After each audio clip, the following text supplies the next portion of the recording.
اعوذ باللہ من الشیطان الرجیم بسم اللہ الرحمن الرحیم۔ تفسیر سورہ واقعہ۔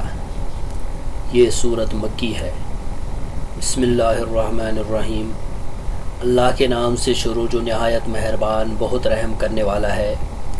اذا وقعت الواقعہ، جب واقعہ ہونے والی قیامت واقعہ ہوگی۔ لیس لوقعتھا کاذبہ، اس کے واقع ہونے کے وقت کو کوئی بھی جھٹلانے والا نہیں۔ خافضۃ الرافعہ، پست کرنے والی بلند کرنے والی۔ اذا رجت الارض رجا، جب زمین نہایت بری طرح ہلائی جائے گی۔ وبست الجبال بسا، اور پہاڑ پھوڑ کر بالکل ریزہ ریزہ کر دیے جائیں گے۔ فکانت ہباء منبثا، تب وہ پراگندہ غبار جیسے ہو جائیں گے۔ وکنتم ازواجا ثلاثہ، اور تم تین قسمیں ہو جاؤ گے۔ فاصحاب المیمنۃ ما اصحاب المیمنہ، سو دائیں ہاتھ والے کیا خوب ہیں دائیں ہاتھ والے۔ واصحاب المشأمۃ ما اصحاب المشأمہ، اور بائیں ہاتھ والے کیا حقیر ہیں بائیں ہاتھ والے۔ والسابقون السابقون، اور سبقت لے جانے والے تو سبقت لے جانے والے ہی ہیں۔ اولئک المقربون، یہی لوگ مقرب ہیں۔ فی جنات النعیم، نعمت والے باغات میں۔ سورہ واقعہ کی فضیلت۔ ابو اسحاق نے اکرمہ سے، انہوں نے ابن عباس سے روایت کیا ہے کہ ابو بکر رضی اللہ عنہ نے عرض کی، اے اللہ کے رسول صلی اللہ علیہ وسلم، آپ تو بوڑھے ہو گئے ہیں۔ آپ نے فرمایا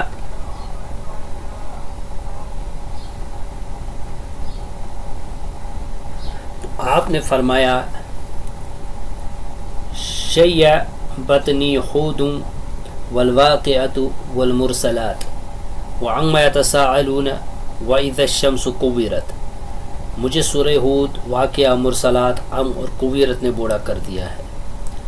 امام ترمذی نے اسے روایت کیا اور حسن غریب قرار دیا ہے۔ امام احمد نے جابر بن سمرہ رضی اللہ عنہ سے روایت کیا ہے کہ رسول اللہ صلی اللہ علیہ وسلم بھی نمازیں اسی طرح پڑھتے تھے جیسے آج تم پڑھتے ہو، البتہ آپ کی نمازیں ہلکی ہوتی تھیں، وہ تمہاری نسبت ہلکی نماز پڑھا کرتے تھے۔ آپ نماز فجر میں سورہ واقعہ اور اس جیسی صورتوں کی تلاوت فرمایا کرتے تھے۔ تفسیر آیات 1 تا 12۔ قیامت کے دن کے حالات۔ واقعہ قیامت کے دن کا ایک نام ہے۔ اس کے یقینی طور پر وقوع پذیر ہونے اور وجود میں آنے کی وجہ سے اسے اس نام سے موسوم کیا گیا ہے، جیسا کہ ارشاد باری تعالیٰ ہے، فَيَوْمَئِذٍ وَقَعَتِ الْوَاقِعَةُ، تو اس روز واقعہ ہونے والی واقعہ ہوگی۔ ارشاد باری تعالیٰ ہے، لَيْسَ لِوَقْعَتِهَا كَاذِبَةٌ، اس کے وقوع پذیر ہونے میں کچھ جھوٹ نہیں۔ یعنی اللہ تعالیٰ جب اسے برپا کرنے کا ارادہ فرمائے گا تو اسے کوئی وقوع پذیر ہونے سے روک نہیں سکے گا، جیسا کہ ارشاد فرمایا، استجیبوا لربکم من قبل ان یأتی یوم لا مرد لہ من اللہ، اپنے پروردگار کی بات مان لو قبل اس کے کہ وہ دن آ جائے جو اللہ کی طرف سے نہیں ٹلے گا۔ اور فرمایا، سأل سائل بعذاب واقع للکافرین لیس لہ دافع، ایک طلب کرنے والے نے عذاب طلب کیا جو نازل ہو کر رہے گا، کافروں کے لیے اسے کوئی ہٹانے والا نہیں۔ اور فرمایا، وَيَوْمَ يَقُولُ كُن فَيَكُونُ قَوْلُهُ الْحَقُّ وَلَهُ الْمُلْكُ يَوْمَ يُنفَخُ فِي الصُّورِ عَالِمُ الْغَيْبِ وَالشَّهَادَةِ وَهُوَ الْحَكِيمُ الْخَبِيرُ، اور جس دن وہ کہے گا ہو جا تو اسی دن ہو جائے گا، اس کی بات سچی ہے۔ اور جس دن سور میں پھونکا جائے گا اس دن اس کی بادشاہت ہوگی، وہی پوشیدہ اور ظاہر سب کا جاننے والا، اور وہی بڑا دانا نہایت خبردار ہے۔ کاذبہ کے معنی جیسا کہ محمد بن کعب نے بیان کیے ہیں یہ ہیں کہ وہ ضرور واقعہ ہو کر رہنے والی ہے۔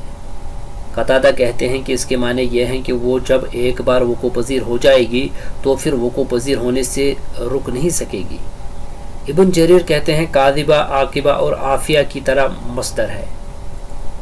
ارشاد باری تعالیٰ ہے، خافضۃ الرافعہ، کسی کو پست کرے کسی کو بلند، یعنی کچھ لوگوں کو یہ جہنم میں نچلوں سے بھی نچلے درجے تک نیچے لے جائے گی، خواہ دنیا میں وہ کیسے ہی معزز کیوں نہ تھے، اور کچھ لوگوں کو نعمتوں سے شاد کام اور ابدل آباد تک رہنے والی جنتوں میں اعلی علیین تک بلند کر دے گی، خواہ دنیا میں وہ کم حیثیت ہی کیوں نہ تھے۔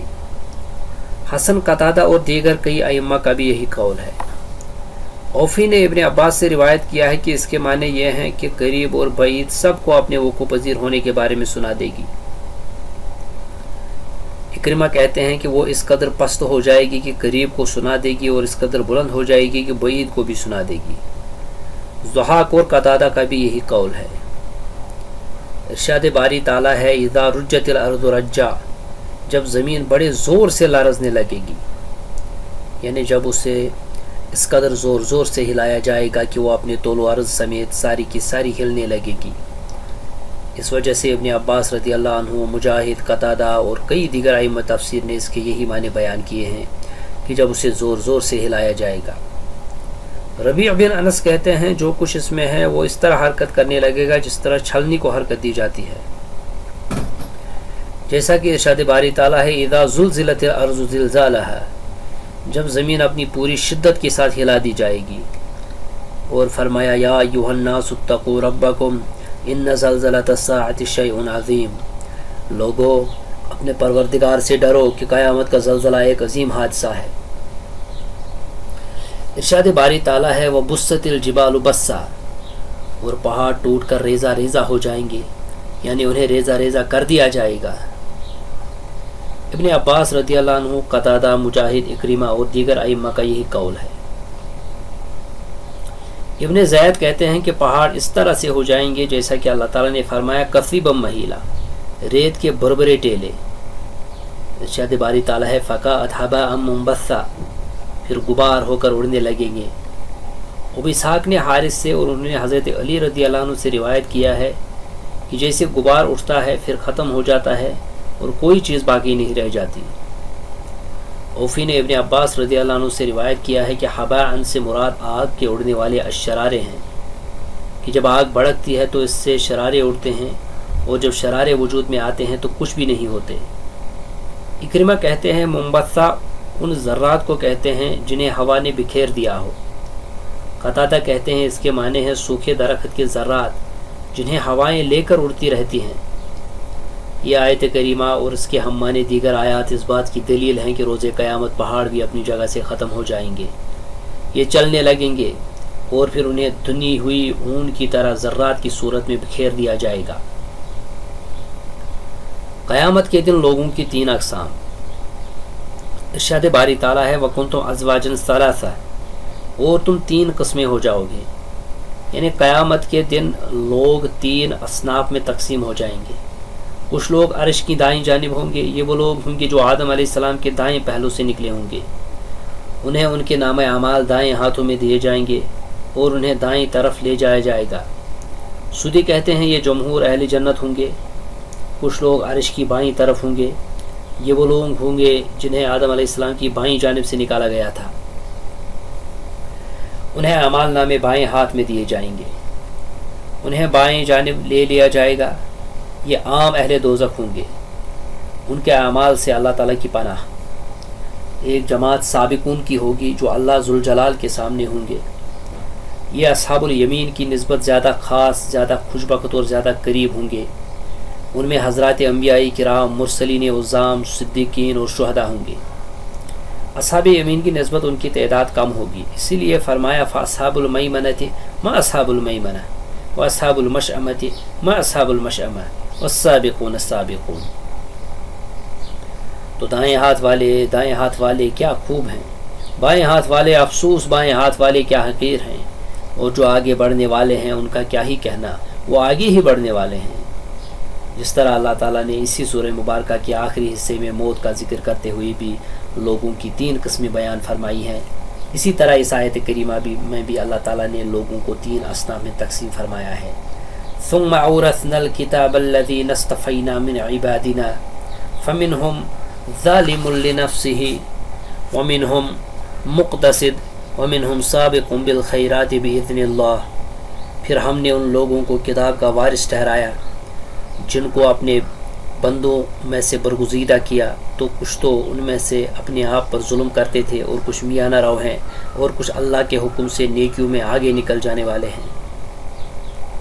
محمد بن کیف اور ابو حضرہ یعقوب بن مجاہد نے کہا والسابقون السابقون، سبقت لے جانے والے تو سبقت ہی لے جانے والے ہیں سے مراد حضرات انبیاء کرام ہیں۔ سدی کا قول ہے کہ اس سے مراد اہل علیین ہیں۔ سابقون کے معنی نیکیوں کی طرف جلدی کا مظاہرہ کرنے والے، جیسا کہ انہیں حکم تھا وَسَارِعُوا إِلَىٰ مَغْفِرَةٍ مِّن رَّبِّكُمْ وَجَنَّةٍ عَرْضُهَا السَّمَاوَاتُ وَالْأَرْضُ، اور اپنے پروردگار کی بخشش اور اس کی جنت کی طرف دوڑو جس کا عرض آسمانوں اور زمین کے برابر ہے۔ اور فرمایا سابقوا إِلَىٰ مَغْفِرَةٍ مِّن رَّبِّكُمْ وَجَنَّةٍ عَرْضُهَا كَعَرْضِ السَّمَاءِ وَالْأَرْضِ، اپنے پروردگار کی بخشش اور جنت کی طرف لپکو جس کا عرض آسمان و زمین کے عرض کے برابر ہے۔ جس نے اس دنیا میں نیکی اور خیر کے کاموں کی طرف سبقت کا مظاہرہ کیا، آخرت میں عزت و کرامت کی طرف انہیں سبقت عطا کی جائے گی، کیونکہ جزا جن سے عمل کے مطابق ہوتا ہے۔ اسی لیے فرمایا اولئک المقربون فی جنات النعیم، وہی اللہ کے مقرب ہیں نعمتوں کی بہشتوں میں۔ ثلۃ من الاولین، بہت بڑی جماعت پہلوں میں سے، وقلیل من الآخرین، اور تھوڑے سے پچھلوں میں سے، علی سرر موضونہ، وہ زر و جواہر سے جڑے تختوں پر بیٹھے ہوں گے، متکئین علی متقابلین، ان پر آمنے سامنے تکیے لگائے ہوئے بیٹھنے والے، یطوف علیہم ولدان مخلدون، ان کے پاس سدا لڑکے ہی رہنے والے لڑکے آتے جاتے ہوں گے، باکواب و اباریق وکأس من معین، ساگر اور سراہیاں اور شراب کے جاری چشمے سے چھلکتے جام لیے ہوئے، لا یصدعون عنہا ولا ینزفون، وہ اس سے نہ سر درد میں مبتلا ہوں گے اور نہ مدہوش، وفاکہۃ مما یتخیرون، اور پھل ایسے لیے ہوئے جو وہ پسند کریں گے، ولحم طیر مما یشتہون، اور پرندوں کا گوشت جو وہ چاہیں گے، وحور عین، اور ان کے لیے غزال چشم حوریں ہوں گی، کامثال اللؤلؤ المکنون، جیسے غلاف میں لپٹے ہوئے موتی، جزاء بما كانوا يعملون، جزا ان عملوں کی جو وہ کرتے رہے، لا يسمعون فيها لغوا ولا تأثیما، اور وہ جنت میں نہ لغو سنیں گے اور نہ کوئی گناہ کی بات، الا قیلا سلاما سلاما، ہاں مگر ایک بول سلام ہے سلام ہے۔ تفسیر آیات 13 تا 26۔ سابقین اور ان کی جزا۔ اللہ تعالیٰ نے ان سابقین و مقربین کا ذکر کرتے ہوئے فرمایا ہے کہ وہ ایک جماعت ہوگی، من الاولین وقلیل من الآخرین، اگلے لوگوں میں سے اور تھوڑے سے پچھلوں میں سے۔ اس کے بارے میں ائمہ تفسیر میں اختلاف ہے کہ اولین اور آخرین سے کون مراد ہے۔ ایک قول تو یہ ہے کہ ثلۃ من الاولین سے سابقہ امتیں اور قلیل من الآخرین سے یہ امت مراد ہے۔ یہ مجاہد اور حسن بصری سے روایت ہے، ان سے ابن ابو حاتم نے روایت کیا ہے، ابن جریر نے بھی اسی قول کو اختیار کیا ہے، اور انہوں نے حضرت صلی اللہ علیہ وسلم کے اس قول سے بھی استدلال کیا ہے، نحن الآخرون السابقون یوم القیامہ، ہم آخر میں آنے والے ہیں لیکن روز قیامت سبقت لے جانے والے ہوں گے۔ اس قول کو طبری کے علاوہ اور کسی نے بیان نہیں کیا اور نہ کسی کی طرف منسوب کیا ہے، البتہ اس قول کی تائید اس روایت سے بھی ہوتی ہے جسے امام ابو محمد بن ابو حاتم نے حضرت ابو ہریرہ رضی اللہ عنہ سے روایت کیا ہے کہ جب یہ آیات نازل ہوئیں ثلۃ من الاولین وقلیل من الآخرین، وہ بہت سے تو اگلے لوگوں میں سے ہوں گے اور تھوڑے سے پچھلوں میں سے، تو صحابہ کرام پر بہت گراں گزری، تو نبی کریم صلی اللہ علیہ وسلم نے فرمایا انی لارجو ان تکونوا ربع اہل الجنت بل انتم نصف اہل الجنت ام شطر اہل الجنت وتقاسمونہم الشطر الثانی، یقیناً میں امید رکھتا ہوں کہ اہل جنت کا چوتھا حصہ تم ہوگے، بلکہ تم اہل جنت کے نصف یا شطر ہوگے، اور شطر نصف ثانی میں بھی تم حصہ دار بنو گے، اور اسے امام احمد نے بھی روایت کیا ہے۔ ابن جریر نے جس قول کو یہاں اختیار کیا ہے یہ محل نظر ہے، بلکہ یہ ایک ضعیف قول ہے، کیونکہ قرآن مجید کی نص کے مطابق یہ امت تمام سابقہ امتوں سے بہتر ہے، لہٰذا یہ بات بعید ہے کہ دوسری امتوں میں مقربین کی تعداد زیادہ ہو، بلکہ بظاہر یوں معلوم ہوتا ہے کہ دیگر تمام امتوں کے مقابلے میں اس امت کے مقربین بارگاہ الہی کی تعداد زیادہ ہوگی، واللہ اعلم۔ لہذا اس مقام پر دوسرا قول زیادہ راجح ہے، اور وہ یہ ہے کہ ثلۃ من الاولین سے مراد اس امت کا ابتدائی حصہ، اور وقلیل من الاخرین سے اس امت کا آخری حصہ۔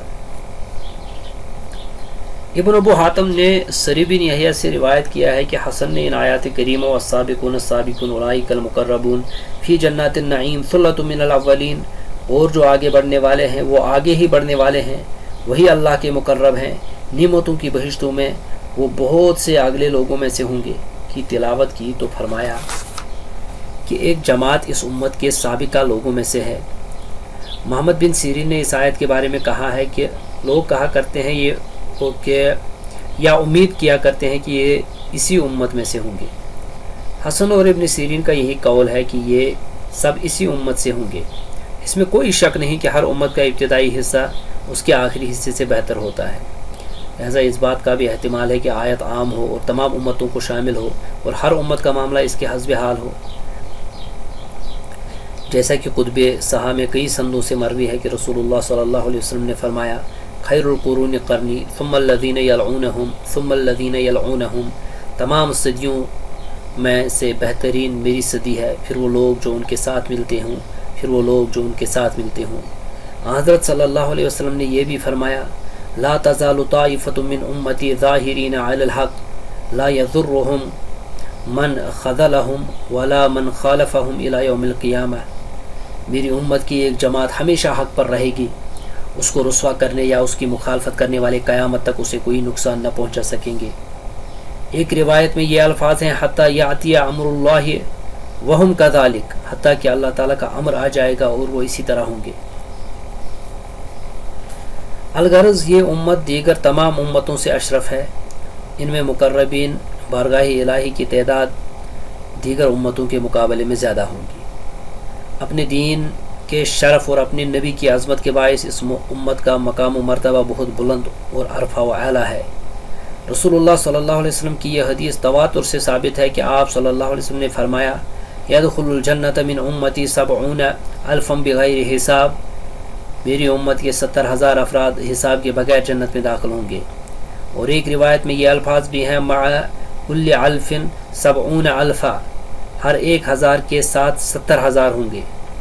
اور ایک روایت میں ہے مع کل واحد 70,000، ان میں سے ہر ایک کے ساتھ 70,000 ہوں گے۔ ارشاد باری تعالیٰ ہے اعلیٰ سرور موضونہ، لال و یاقوت وغیرہ سے مرصع بنے ہوئے پلنگوں پر۔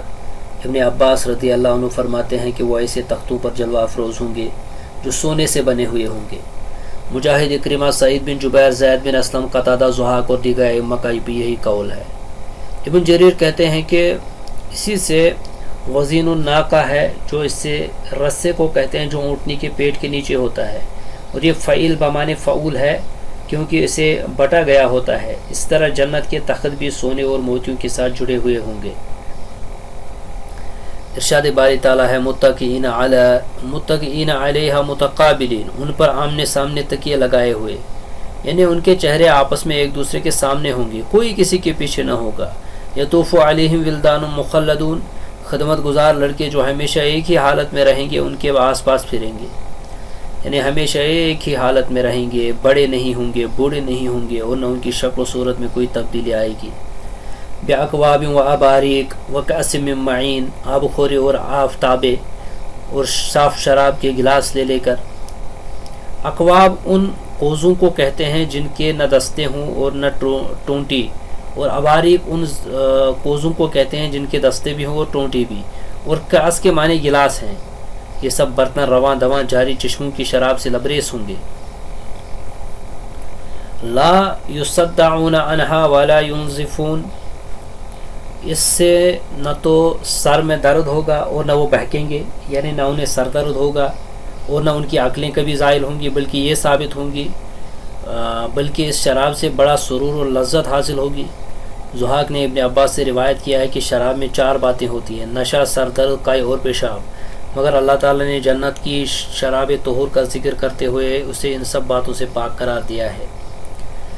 مجاہد، اکرمہ، سعید بن جبیر، عطیہ، قتادہ اور سدی کہتے ہیں لا یصدعون عنہا، اس کی وجہ سے انہیں سر درد نہ ہوگا، ولا ینزفون، اور نہ ان کی عقلیں معاف ہوں گی۔ ارشاد باری تعالیٰ ہے وفاکہۃ مما یتخیرون ولحم طیر مما یشتہون، اور پھل جس طرح کے ان کو پسند ہوں گے اور پرندوں کا گوشت جس قسم کا وہ چاہیں گے، یعنی وہ لڑکے ان کے پاس ان کا پسندیدہ پھل لے کر آئیں گے۔ یہ آیت اس بات کی دلیل ہے کہ پھلوں میں سے چن کر اور منتخب کر کے کھانا جائز ہے۔ امام احمد نے ثابت سے اور انہوں نے انس رضی اللہ عنہ سے روایت کیا ہے کہ رسول اللہ صلی اللہ علیہ وسلم کو خواب اچھے لگتے تھے۔ جب کوئی آدمی خواب دیکھتا اور وہ اس کی تعبیر نہ جانتا تو اس کے بارے میں آپ سے پوچھتا تھا۔ خواب میں اگر اس کی تعریف کی گئی ہوتی تو آپ اس کے خواب کی وجہ سے خوش ہوتے۔ ایک بار ایک عورت نے آ کر آپ کی خدمت میں عرض کی، اے اللہ کے رسول صلی اللہ علیہ وسلم، میں نے دیکھا گویا مجھے مدینہ سے نکال کر جنت میں داخل کر دیا گیا ہے۔ میں نے کسی چیز کے گرنے کی آواز سنی جس پر جنت رو پڑی۔ میں نے دیکھا تو جنت میں فلاں بن فلاں اور فلاں بن فلاں، حتیٰ کہ اس نے 12 آدمیوں کے نام لیے، یہ بھی موجود ہے۔ نبی صلی اللہ علیہ وسلم نے اس سے پہلے ایک لشکر روانہ فرمایا تھا، انہیں لایا گیا اور ان پر ریشم کے کپڑے تھے اور ان کے زخموں سے خون بہہ رہا تھا۔ کہا گیا کہ انہیں نہر بیدخ یا بیزخ کی طرف لے جاؤ، اس نہر میں انہیں گوتے دیے جائیں، اور گوتے دیے گئے، اور جب وہ اس سے باہر نکلے تو ان کے چہرے 14ویں کے چاند کی طرح جگمگا رہے تھے۔ ان کے پاس سونے کا ایک برتن لایا گیا جس میں کھجوریں تھیں، انہوں نے جس قدر چاہا کھجوریں کھائیں، اس طرح انہوں نے اور بھی پسندیدہ پھل کھائے۔ میں نے بھی ان کے ساتھ شامل ہو کر پھلوں کو کھا لیا۔ اس لشکر میں سے پیغام لانے والا واپس آیا، اس نے کہا کہ اس خواب میں فلاں فلاں آدمیوں کا جو ذکر ہوا ہے، حتیٰ کہ اس نے 12 آدمیوں کے نام لیے، وہ سب کے سب جام شہادت نوش فرما گئے ہیں۔ رسول اللہ صلی اللہ علیہ وسلم نے اس عورت کو بلایا اور فرمایا قصی رؤیا کہ اپنا خواب بیان کرو۔ اس نے خواب بیان کیا اور کہا کہ فلاں فلاں کو لایا گیا اور یہ وہی نام تھے جو پیغام لانے والے نے بیان کیے تھے۔ یہ الفاظ ابو یعلا کی روایت کے ہیں۔ حافظ ضیاء المقدسی نے کہا کہ یہ روایت شرط مسلم کے مطابق ہے۔ ارشاد باری تعالیٰ ہے وَلَحْمِ طَيْرٍ مِّمَّا يَشْتَهُونَ، اور پرندوں کا گوشت جس قسم کا وہ چاہیں گے۔ امام احمد نے انس رضی اللہ عنہ سے روایت کیا ہے کہ رسول اللہ صلی اللہ علیہ وسلم نے فرمایا ان طیر الجنت کامثال البخت ترعى فی شجر الجنہ، جنت کے پرندے بختی اونٹوں کی طرح ہوں گے اور جنت کے درختوں کو چریں گے۔ حضرت ابو بکر رضی اللہ عنہ نے عرض کی، اللہ کے رسول صلی اللہ علیہ وسلم، یہ پرندے تو بہت نرم و نازک ہوں گے۔ آپ نے فرمایا اکلتها انعم منها، انہیں کھانے والے ان سے بھی بڑھ کر نرم و نازک ہوں گے۔ یہ آپ نے 3 بار فرمایا، اور فرمایا وَإِنِّي لَأَرْجُو أَن تَكُونَ مِمَّن يَأْكُلُ مِنْهَا یا ابا بکر، اور البتہ مجھے امید ہے کہ تم بھی اے ابو بکر ان کے کھانے والوں میں سے ہوں گے۔ اس سند کے ساتھ بیان کرنے میں امام احمد منفرد ہے۔ ارشاد باری تعالیٰ ہے کامثال اللؤلؤ المکنون، جیسے حفاظت سے چھپائے ہوئے موتی، یعنی سفیدی اور صفائی کے اعتبار سے وہ تر و تازہ موتیوں کی طرح ہوں گی، جیسا کہ قبل ازیں سورہ صافات میں بیان کیا جا چکا ہے۔ کأنہن بیض مکنون، گویا وہ محفوظ انڈے ہیں۔ سورہ رحمان میں بھی ان کی صفت بیان ہو چکی ہے۔ اور پھر فرمایا جزاء بما کانوا یعملون، یہ ان کے اعمال کا بدلہ ہے جو وہ کرتے تھے، یعنی ان کی گراں قدر تحفوں سے ہم نے انہیں جو نوازا ہے تو یہ ان کے اعمال صالحہ کی جزا ہے۔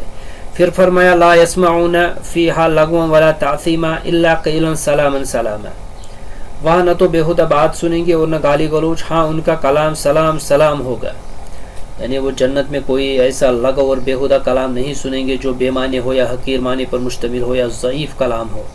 جیسا کہ فرمایا لا تسمعوا فیہا لاغیا، وہاں کوئی بکواس نہیں سنیں گے، یعنی لغو کلام نہیں سنیں گے، ولا تعثیما، اور نہ ایسا کلام جس میں گالی گلوچ ہو، الا قیلا سلاما سلاما، ہاں ان کا کلام سلام سلام ہوگا، یعنی وہ ایک دوسرے کو سلام کہیں گے، جیسا کہ ارشاد باری تعالیٰ ہے تحیتہم فیہا سلام، وہاں آپس میں ان کی دعا سلام ہوں گی، یعنی ان کی گفتگو لغو اور گناہ سے پاک ہوگی۔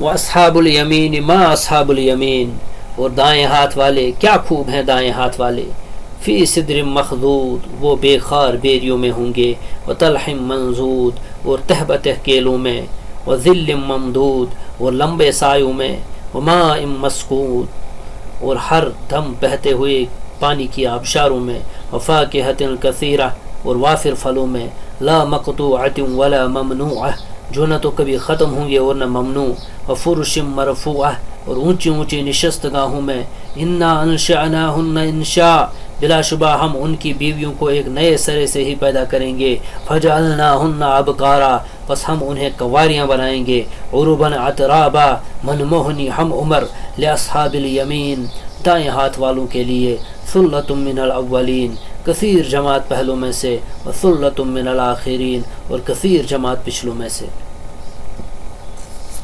تفسیر آیات 27 تا 40۔ اصحاب الیمین اور ان کی جزا۔ سابقین یعنی مقربین بارگاہ الہی کے انجام کے بعد اب اصحاب الیمین یعنی ابرار کا ذکر کیا جا رہا ہے، جیسا کہ میمون بن مہران نے بھی کہا ہے کہ اصحاب الیمین کا مرتبہ مقربین سے کم تر ہوگا۔ ارشاد باری تعالیٰ ہے واصحاب الیمین ما اصحاب الیمین، اور دائیں ہاتھ والے کیا ہیں، یعنی تمہیں کیا معلوم کہ اصحاب الیمین کون ہے اور ان کا انجام کیا ہے۔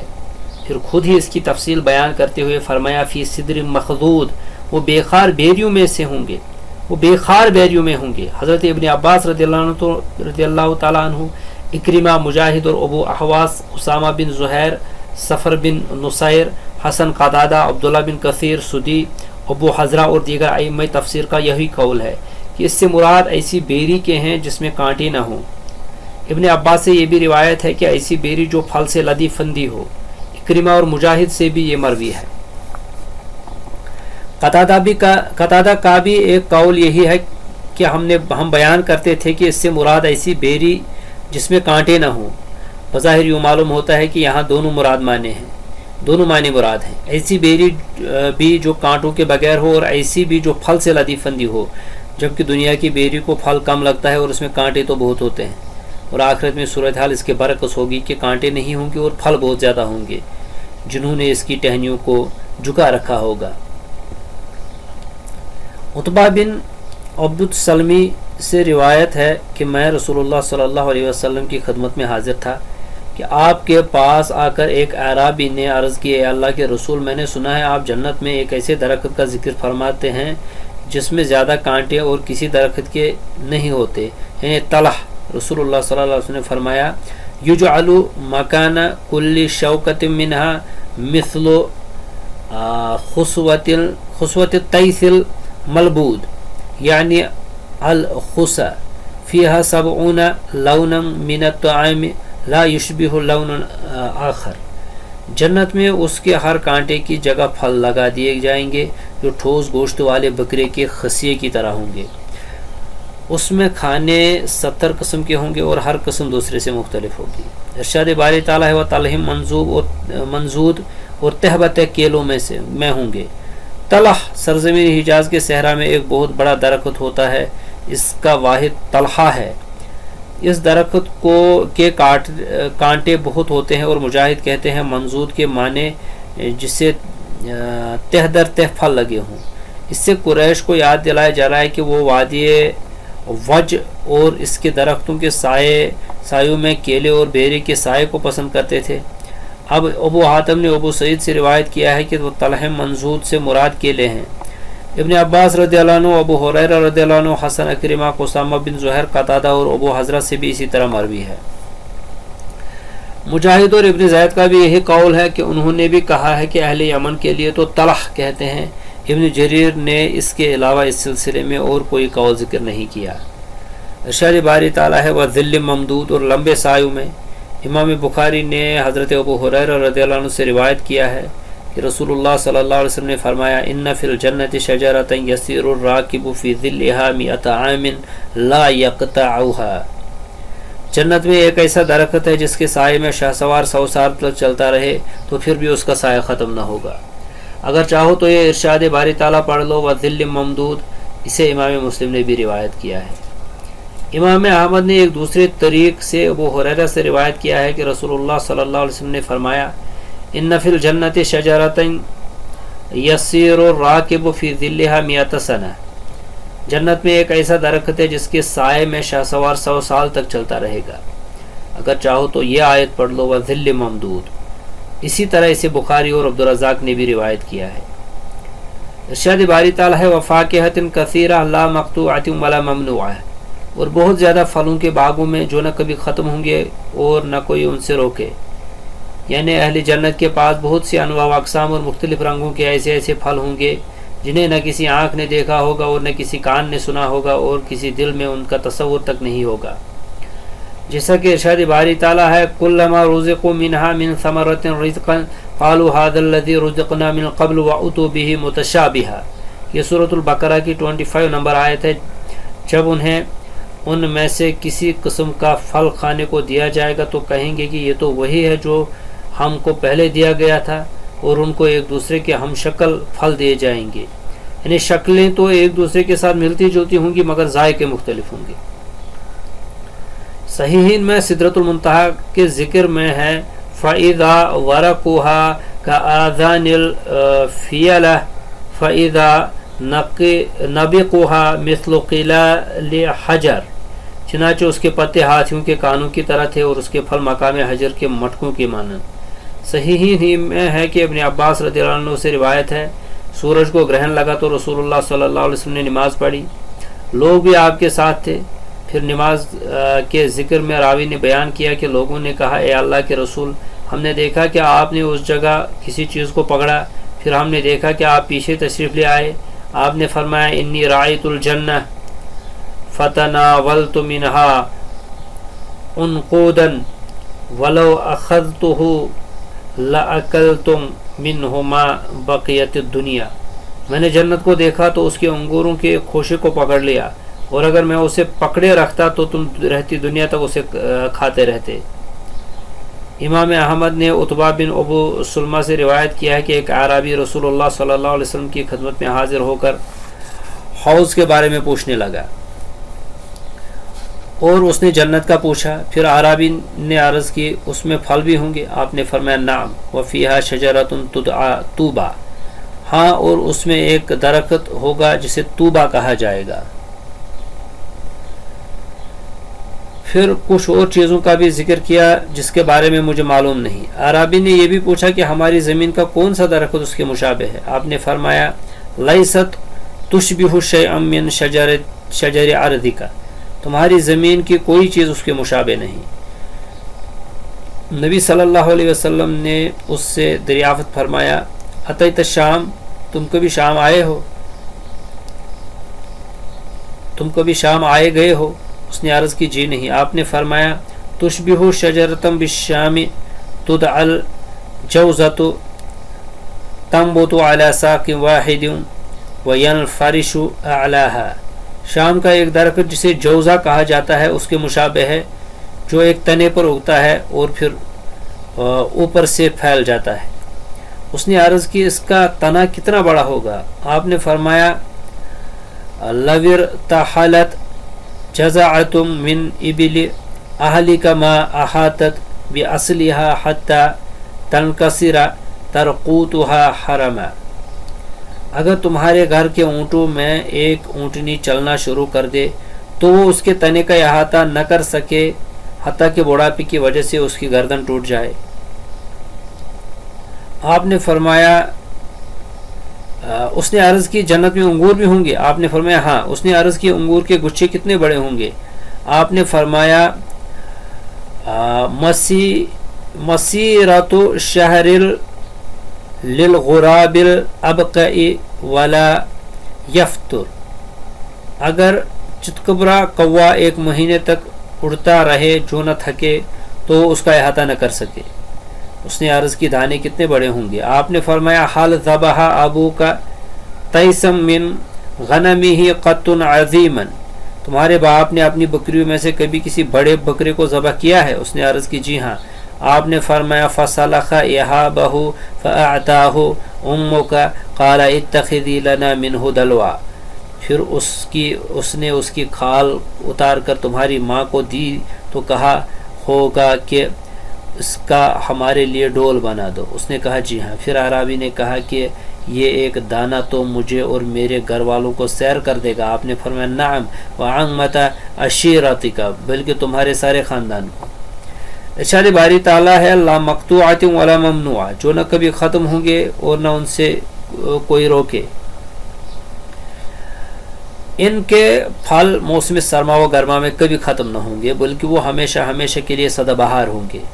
جب بھی طلب کریں گے اپنے سامنے موجود پائیں گے۔ اللہ تعالیٰ کی قدرت کے ساتھ کسی چیز کا ملنا بھی ان کے لیے محال نہ ہوگا۔ قتادہ کہتے ہیں کہ ان کے کھانے میں لکڑی یا کانٹا یا دوری حائل نہ ہوگی۔ قبل ازیں یہ حدیث بیان ہو چکی ہے ان الرجل اذا نزع ثمرۃ من الجنۃ عادت مکانها اخرى، جب بھی کوئی پھل جنت کے درختوں سے کھینچے توڑے گا تو اس کی جگہ فوراً دوسرا پھل لگ جائے گا۔ فرمان الہی ہے وہ فروش مرفوعہ اور اونچی نشست گاہوں میں، یعنی بلند و بالا ہموار اور نرم و ملائم نشست گاہوں میں۔ انا انشأناہن انشاء فجعلناہن ابکارا عربا اترابا لاصحاب الیمین، بلا شبہ ان کی بیویوں کو ایک نئے سرے سے ہی ہم پیدا کریں گے، پھر انہیں ہم قواریاں ہی رکھیں گے، دل ربا ہم عمر دائیں ہاتھ والوں کے لیے۔ یہاں ضمیر کا مرجع مذکور نہیں ہے، اس لیے کہ سیاق کلام میں بچھونوں کے ذکر سے ان عورتوں کی طرف خود اشارہ ہو رہا ہے جن سے وہ ان بستروں پر مقاربت کریں گی، اس لیے کہ ان کے ذکر کے بجائے سیاق کلام ہی پر اکتفا کیا گیا ہے اور ضمیر انہی کی طرف راجع ہے، جیسا کہ ارشاد باری تعالیٰ ہے اذ عرض علیہ بالعشی صافنات الجیاد فقال انی احببت حب الخیر عن ذکر ربی حتی توارت بالحجاب، جب ان کے سامنے شام کو اصیل تیز رو گھوڑے پیش کیے گئے تو کہنے لگے میں نے اپنے رب کی یاد سے غافل ہو کر مال کی محبت اختیار کی، یہاں تک کہ آفتاب پردے میں چھپ گیا۔ اس میں مفسرین کے مشہور قول کے مطابق اس سے سورج مراد ہے۔ اخفشہ نے بھی ارشاد باری تعالیٰ انا انشأناہن انشاء کے بارے میں کہا ہے کہ ضمیر عورتوں کی طرف راجع ہے، حالانکہ پہلے ان کا ذکر نہیں ہے۔ ابو عبیدہ کہتے ہیں کہ ان کا ذکر اس اشارے میں موجود ہے وحور عین کامثال اللؤلؤ المکنون، اور موٹی موٹی آنکھوں والی حوریں جیسے چھپائے ہوئے موتی۔ ارشاد باری تعالیٰ انا انشأناہن کے معنی یہ ہیں کہ ان کے بہت زیادہ بوڑھی ہو جانے کے بعد ہم نشاط الاخرى میں انہیں قواریہ اور ہم عمر بنا دیں گے کہ وہ حلاوت ظرافت اور ملاحت کی وجہ سے اپنے شوہروں کے محبوب ہوں گی۔ ابو داؤد طیالسی نے حضرت انس رضی اللہ عنہ سے روایت کیا ہے کہ رسول اللہ صلی اللہ علیہ وسلم نے فرمایا یؤتی المؤمن فی الجنۃ قوت کذا و کذا من النساء، مومن کو جنت میں عورتوں کے حوالے سے ایسی ایسی قوت دی جائے گی۔ میں نے عرض کیا اللہ کے رسول کیا مومن کو اتنی عورتوں کی طاقت ہوگی؟ آپ نے فرمایا یؤتی قوت مئۃ، اسے 100 کی قوت دی جائے گی۔ امام ترمذی نے بھی اسے روایت کیا ہے اور صحیح غریب قرار دیا ہے۔ ابو قاسم طبرانی نے حضرت ابو ہریرہ رضی اللہ عنہ سے روایت کیا ہے کہ عرض کی گئی اے اللہ کے رسول کیا جنت میں ہم اپنی عورتوں سے مقاربت کریں گے؟ فرمایا ان الرجل لیصل فی اليوم الی 100 اذرا، مرد ایک دن میں 100 کنواری دوشیزاؤں سے مقاربت کرے گا۔ حافظ ابو عبید اللہ مقدسی کہتے ہیں کہ میرے نزدیک یہ حدیث صحیح بخاری کی شرط کے مطابق ہے، واللہ اعلم۔ عرباً پیاریاں، سعید بن جبیر نے حضرت ابن عباس رضی اللہ عنہ سے روایت کیا ہے کہ وہ اپنے شوہروں کی پیاری ہوں گی۔ کیا تم نے تیز دوڑنے والی اونٹنی کو نہیں دیکھا وہ کس طرح ہوتی ہے؟ ضحاک نے ابن عباس رضی اللہ عنہ سے عرب کے معنی کے حوالے سے روایت کیا ہے کہ وہ اپنے شوہروں کی عاشق اور شوہر ان کے عاشق ہوں گے۔ عبداللہ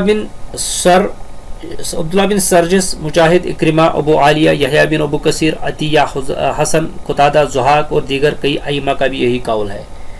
اترابہ ضحاک نے ابن عباس رضی اللہ عنہ سے روایت کیا ہے کہ وہ خمسن ہوں گی، یعنی ان کی عمر بھی 33 سال ہوگی۔ مجاہد کہتے ہیں اترابہ کے معنی یہ ہیں کہ مساوی ہوں گی، اور ایک روایت میں ہے کہ ایک جیسی ہوں گی۔ عطیہ کہتے ہیں دوست ہوں گی، لاصحاب الیمین دائیں ہاتھ والوں کے لیے۔ یعنی انہیں اصحاب الیمین کے لیے پیدا کیا گیا ہوگا یا انہیں اصحاب الیمین کے لیے محفوظ رکھا گیا ہوگا، یا اس کے معنی یہ ہے کہ انہیں اصحاب یمین کی بیویاں بنا دیا جائے گا۔ بظاہر یوں معلوم ہوتا ہے کہ اس کا تعلق پچھلی آیات انا انشأناہن انشاء فجعلناہن ابکارا عربا اترابا لاصحاب الیمین، یقیناً ہم نے ان حوروں کو نئے سرے سے پیدا کیا تو ان کو کنواریاں ہی رکھا، شوہروں کی پیاریاں ہم عمر یعنی دائیں ہاتھ والوں کے لیے ہی ہے۔ اس سے ہم نے اصحاب الیمین کے لیے بنایا ہے۔ ابن جریر نے اس کی یہی توجہ بیان کی ہے۔ میں کہتا ہوں کہ اس بات کا بھی احتمال ہے اصحاب الیمین کا تعلق ماقبل سے ہو اور معنی یہ ہو کہ وہ اصحاب یمین کی ہم عمر ہوں گی، جیسا کہ اس حدیث میں بھی ہے جسے امام بخاری و مسلم نے ابو ہریرہ رضی اللہ عنہ سے روایت کیا ہے کہ رسول اللہ صلی اللہ علیہ وسلم نے فرمایا ان اول زمرۃ يدخلون الجنۃ علی صورۃ القمر لیلۃ البدر ثم الذين يلعونهم على ضوء اشد كوكب دري في السماء اذ ان لا يبولون ولا يتغوطون ولا يتفلون ولا يتمخطون أمشاتهم الذهب ورشحهم المسك ومجامرهم الألوة على لنجوع عود الطيب فأزواجهم الحور العين على خلق رجل واحد على صورة أبيهم آدم 60 ذراعا في السماء۔ جنت میں جانے والی پہلی جماعت کی شکل و صورت اس طرح ہوگی جیسے 14ویں رات کا چاند ہو، اور ان کے بعد والوں کی آسمان پر چمکنے والے شدید روشن ستاروں کے مانند وہ جنت میں بول و براز نہیں کریں گے، تھوک اور کھنکار نہیں کریں گے، ان کی کنگیاں سونے کی ہوں گی، ان کا پسینہ کستوری کا ہوگا، ان کی انگیٹھیوں میں اگر کی لکڑی ہوگی، لوبان کی خوشبودار لکڑی، ان کی بیویاں خوب صاف موٹی موٹی آنکھوں والی ہوں گی، ان سب کی صورتیں ان کے والد حضرت آدم علیہ السلام جیسی ہوں گی، اور سب کا قد 60 ہاتھ لمبا ہوگا۔ ارشاد باری تعالیٰ ہے ثلۃ من الاولین وثلۃ من الآخرین، یہ بہت سے تو اگلے لوگوں میں سے ہوں گے اور بہت سے پچھلوں میں سے، یعنی پہلے لوگوں میں ایک جماعت ہوگی اور پچھلے لوگوں میں بھی ایک جماعت۔ امام ابو حاتم نے حضرت عبداللہ بن مسعود رضی اللہ عنہ سے روایت کیا ہے کہ ایک رات ہم رسول اللہ صلی اللہ علیہ وسلم کے پاس ہم نے گزاری، پھر صبح کے وقت ہم آپ کی خدمت میں حاضر ہوئے تو آپ نے فرمایا اُرِدَتْ عَلَى الْأَنْبِيَاءُ وَأَتْبَاعُهَا بِأُمَمِهَا فَيَمُرُّ عَلَى النَّبِيُّ وَالنَّبِيُّ فِي الْإِصَابَةِ وَالنَّبِيُّ فِي الثَّلَاثَةِ وَالنَّبِيُّ لَيْسَ مَعَهُ أَحَدٌ وَتَلَا قَتَادَةُ هَذِهِ الْآيَةَ أَلَيْسَ مِنكُمْ رَجُلٌ رَشِيدٌ قال حتى مر علي موسى بن عمران في كبكبة من بني إسرائيل قال قلت ربي من هذا قال هذا أخوك موسى بن عمران ومن تبعه من بني إسرائيل قال قلت ربي فأين أمتي قال انظر عن يمينك في الضراب قال فإذا وجوه الرجال قال أرضيت قال قلت قد رضيت ربي قال انظر إلى الأفق عن يسارك فإذا وجوه الرجال قال أرضيت قلت قد رضيت ربي قال فإن مع هؤلاء 70,000 يدخلون الجنة بغير حساب قال وأنشأ عكاشة بن محسن من بني أسد قال سعيد وكان بدريا قال يا نبي الله ادعو الله أن يجعلني منهم قال فقال اللهم اجعله منهم قال أنشأ رجل آخر قال يا نبي الله ادعو الله أن يجعلني منهم فقال سبقك بها عكاشة قال فقال رسول الله صلى الله عليه وسلم فإن استطعتم فداكم أبي وأمي أن تكونوا من أصحاب 70 فافعلوا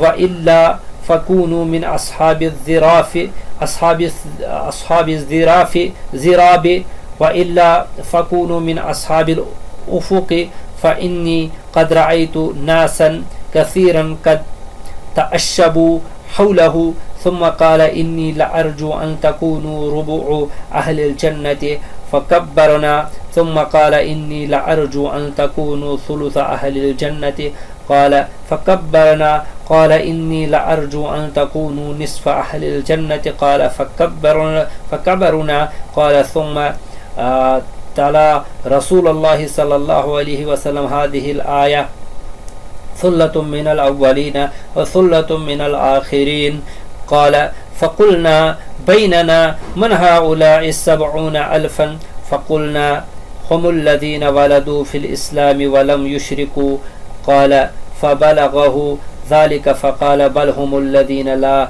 يكتوون ولا يسترقون ولا يتطيرون وعلى ربهم يتوكلون. انبیاء ان کے پیروکار اور ان کی امتیں مجھ پر پیش کی گئیں. میرے پاس سے ایک نبی گزرتا، ایک نبی اپنی چھوٹی سی جماعت کے ساتھ گزرتا، ایک نبی 3 آدمیوں کے ساتھ گزرتا، ایک نبی اکیلا ہی گزرتا کہ اس کے ساتھ کوئی بھی نہ ہوتا. قتادہ نے اس حدیث کو بیان کرتے ہوئے اس آیت کریمہ کو پڑھا، الیس منکم رجل الرشید، کیا تم میں کوئی بھی شائستہ آدمی نہیں؟ آپ صلی اللہ علیہ وسلم نے فرمایا حتیٰ کہ موسیٰ بن عمران بنی اسرائیل کی ایک بڑی جماعت کے ساتھ میرے پاس سے گزرے. میں نے عرض کیا پروردگار یہ کون ہے؟ اللہ تعالیٰ نے فرمایا یہ تمہارے بھائی موسیٰ بن عمران اور بنی اسرائیل میں سے ان کی پیروی کرنے والے لوگ ہیں. میں نے عرض کی میرے پروردگار میری امت کہاں ہے؟ اللہ تعالیٰ نے فرمایا اپنی دائیں طرف ٹیلے پر دیکھے، میں نے دیکھا تو آدمیوں کے چہرے ہی چہرے نظر آ رہے تھے. اللہ تعالیٰ نے ارشاد فرمایا کیا تم خوش ہو؟ میں نے عرض کی اے میرے رب میں خوش ہوں. اللہ تعالیٰ نے ارشاد فرمایا افق میں اپنی بائیں طرف دیکھیں تو اس طرف بھی آدمیوں کے چہرے ہی چہرے تھے. اللہ تعالیٰ نے فرمایا کیا تم راضی ہو؟ میں نے عرض کیا میرے پروردگار میں راضی ہوں. اللہ تعالیٰ نے ارشاد فرمایا ان کے ساتھ 70,000 لوگ بغیر حساب جنت میں داخل ہوں گے. بنو اسد سے عکاشہ بن محسن نے کھڑے ہو کر عرض کی. سعید نے کہا وہ بدری صحابی تھے. اے اللہ کے رسول آپ دعا فرمائے کہ اللہ تعالیٰ مجھے بھی ان میں سے بنا دے.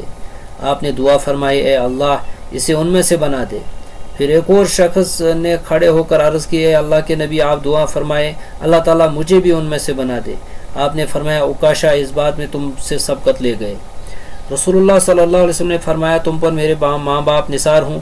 اگر تم ان 70,000 میں سے ہونے کی کوشش کر سکتے ہو تو کر رہو، ورنہ تم ٹیلے والوں میں سے ہو جاؤ یا اصحاب افق میں سے ہو جاؤ. میں نے بہت سے لوگوں کو دیکھا کہ وہ آپ کے گرد مل جل کر بیٹھے تھے.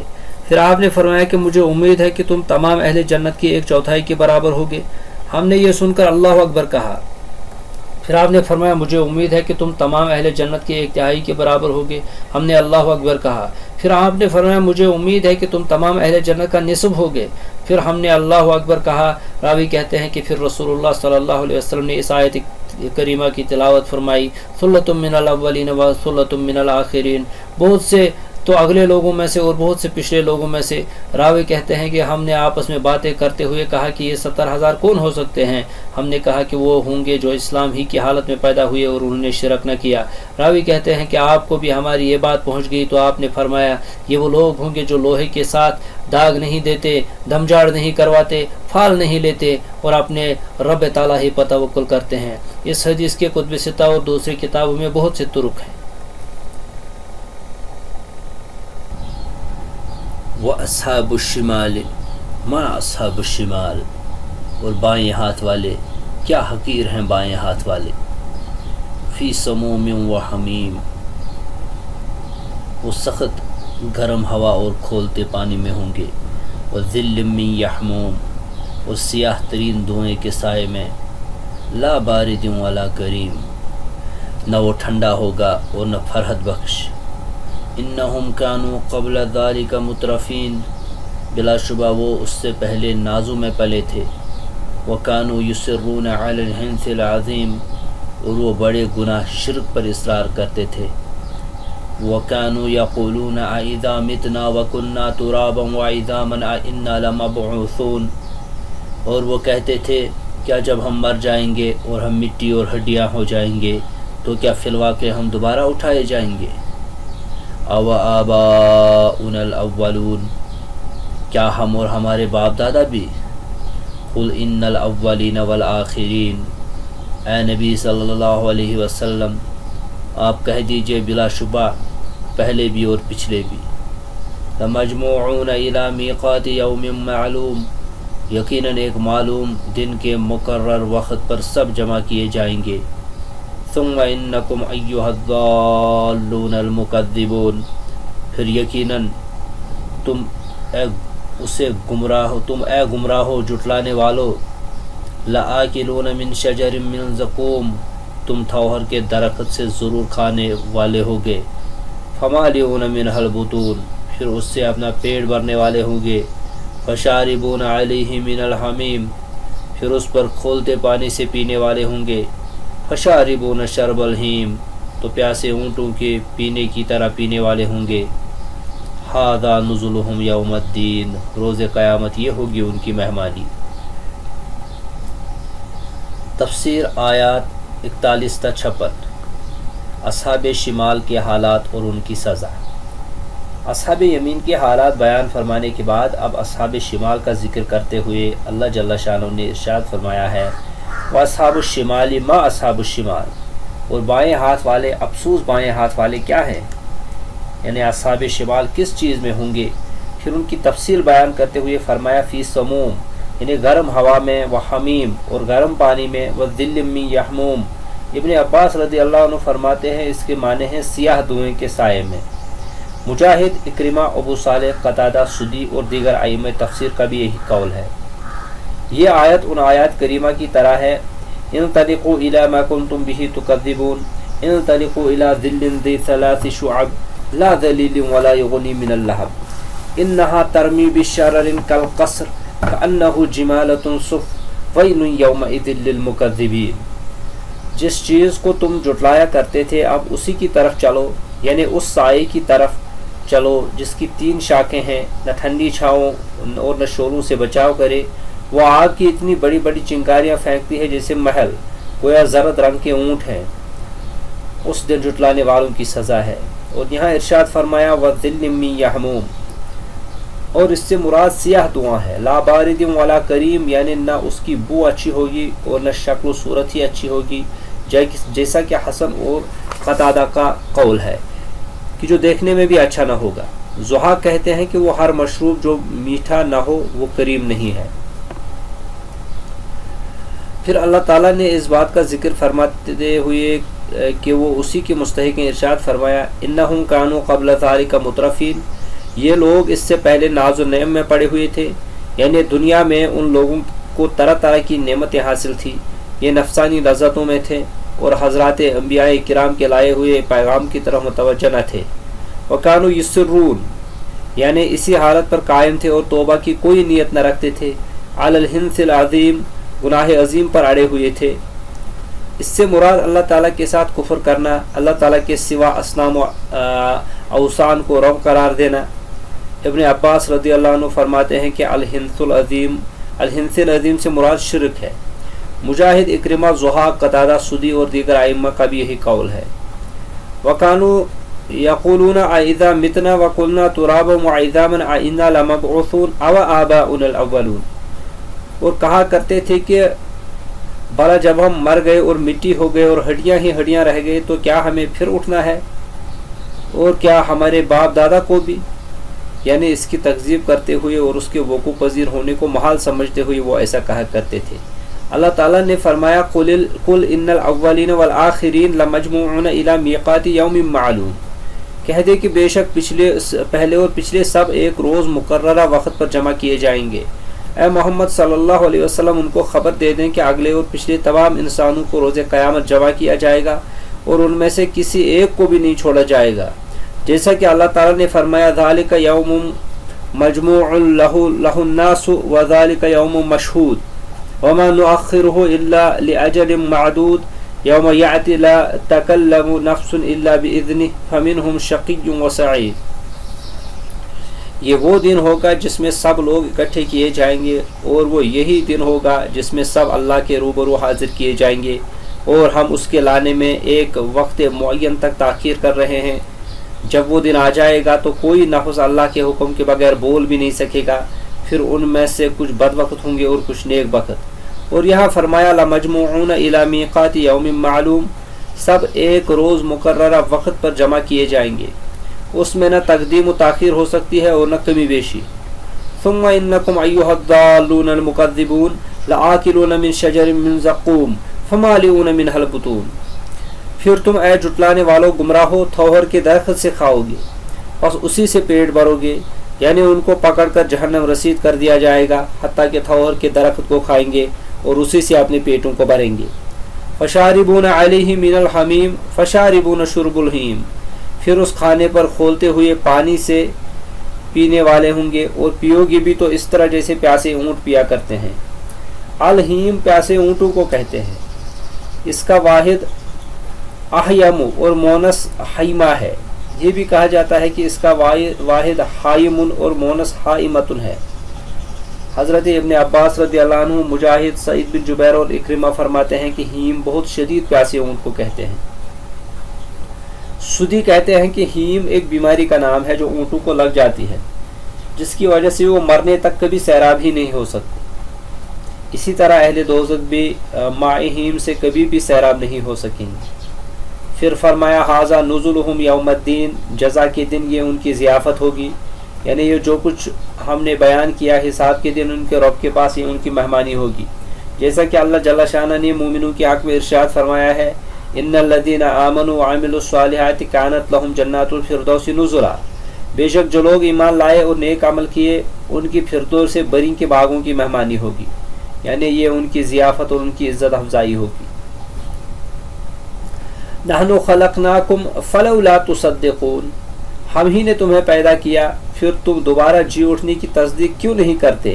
افرأیتم ما تمنون، بھلا بتاؤ تو جو منی تم ٹپکاتے ہو، اانتم تخلقونہ ام نحن الخالقون، کیا تم اس کو پیدا کرتے ہو یا ہم اس کے خالق ہیں؟ نحن قدرنا بینکم الموت وما نحن بمسبوقین، ہم ہی نے تمہارے درمیان موت مقرر کر دی ہے اور ہم عاجز نہیں۔ علی ان نبدل امثالکم وننشئکم فی ما لا تعلمون، بلکہ قادر ہیں اس بات پر کہ تم جیسی اور مخلوق بدل کر لے آئیں اور تمہیں ایسی صورت میں پیدا کر دے جو تم نہیں جانتے۔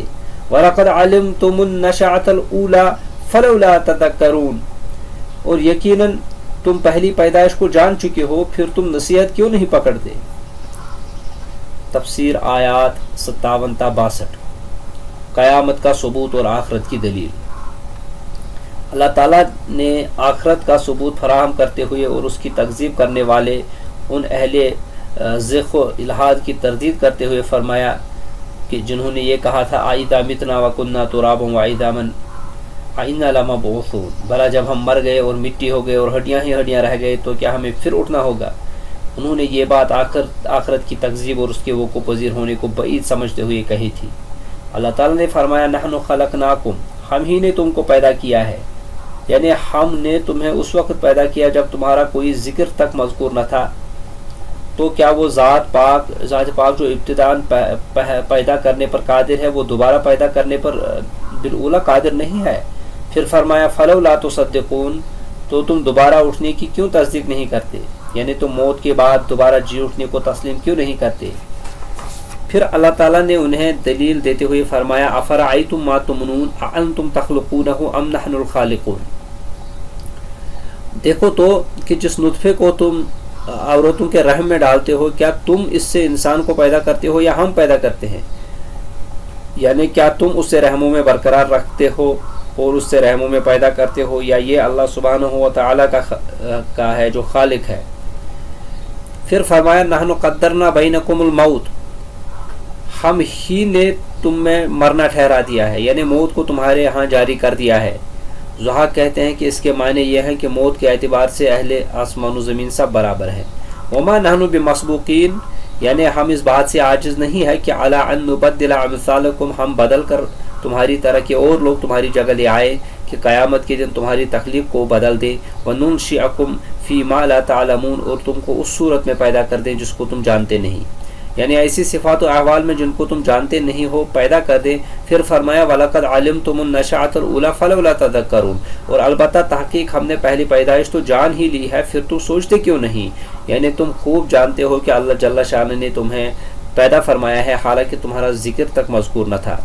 اللہ تعالیٰ نے تمہیں پیدا فرمایا، تمہیں کان، آنکھیں اور دل عطا فرمائے، تو تم نصیحت کیوں نہیں حاصل کرتے اور اس بات کو کیوں نہیں سمجھتے کہ جو ذات پاک ابتداءً میں پیدا کرنے پر قادر ہے وہ دوبارہ پیدا کرنے کے بطریق اولا قادر ہے، جیسا کہ فرمان باری تعالیٰ ہے وَهُوَ الَّذِي يَبْدَأُ الْخَلْقَ ثُمَّ يُعِيدُهُ وَهُوَ أَهْوَنُ عَلَيْهِ، اور وہی تو ہے جو خلقت کو پہلی بار پیدا کرتا ہے پھر اسے لوٹائے گا اور اس کو بہت آسان ہے۔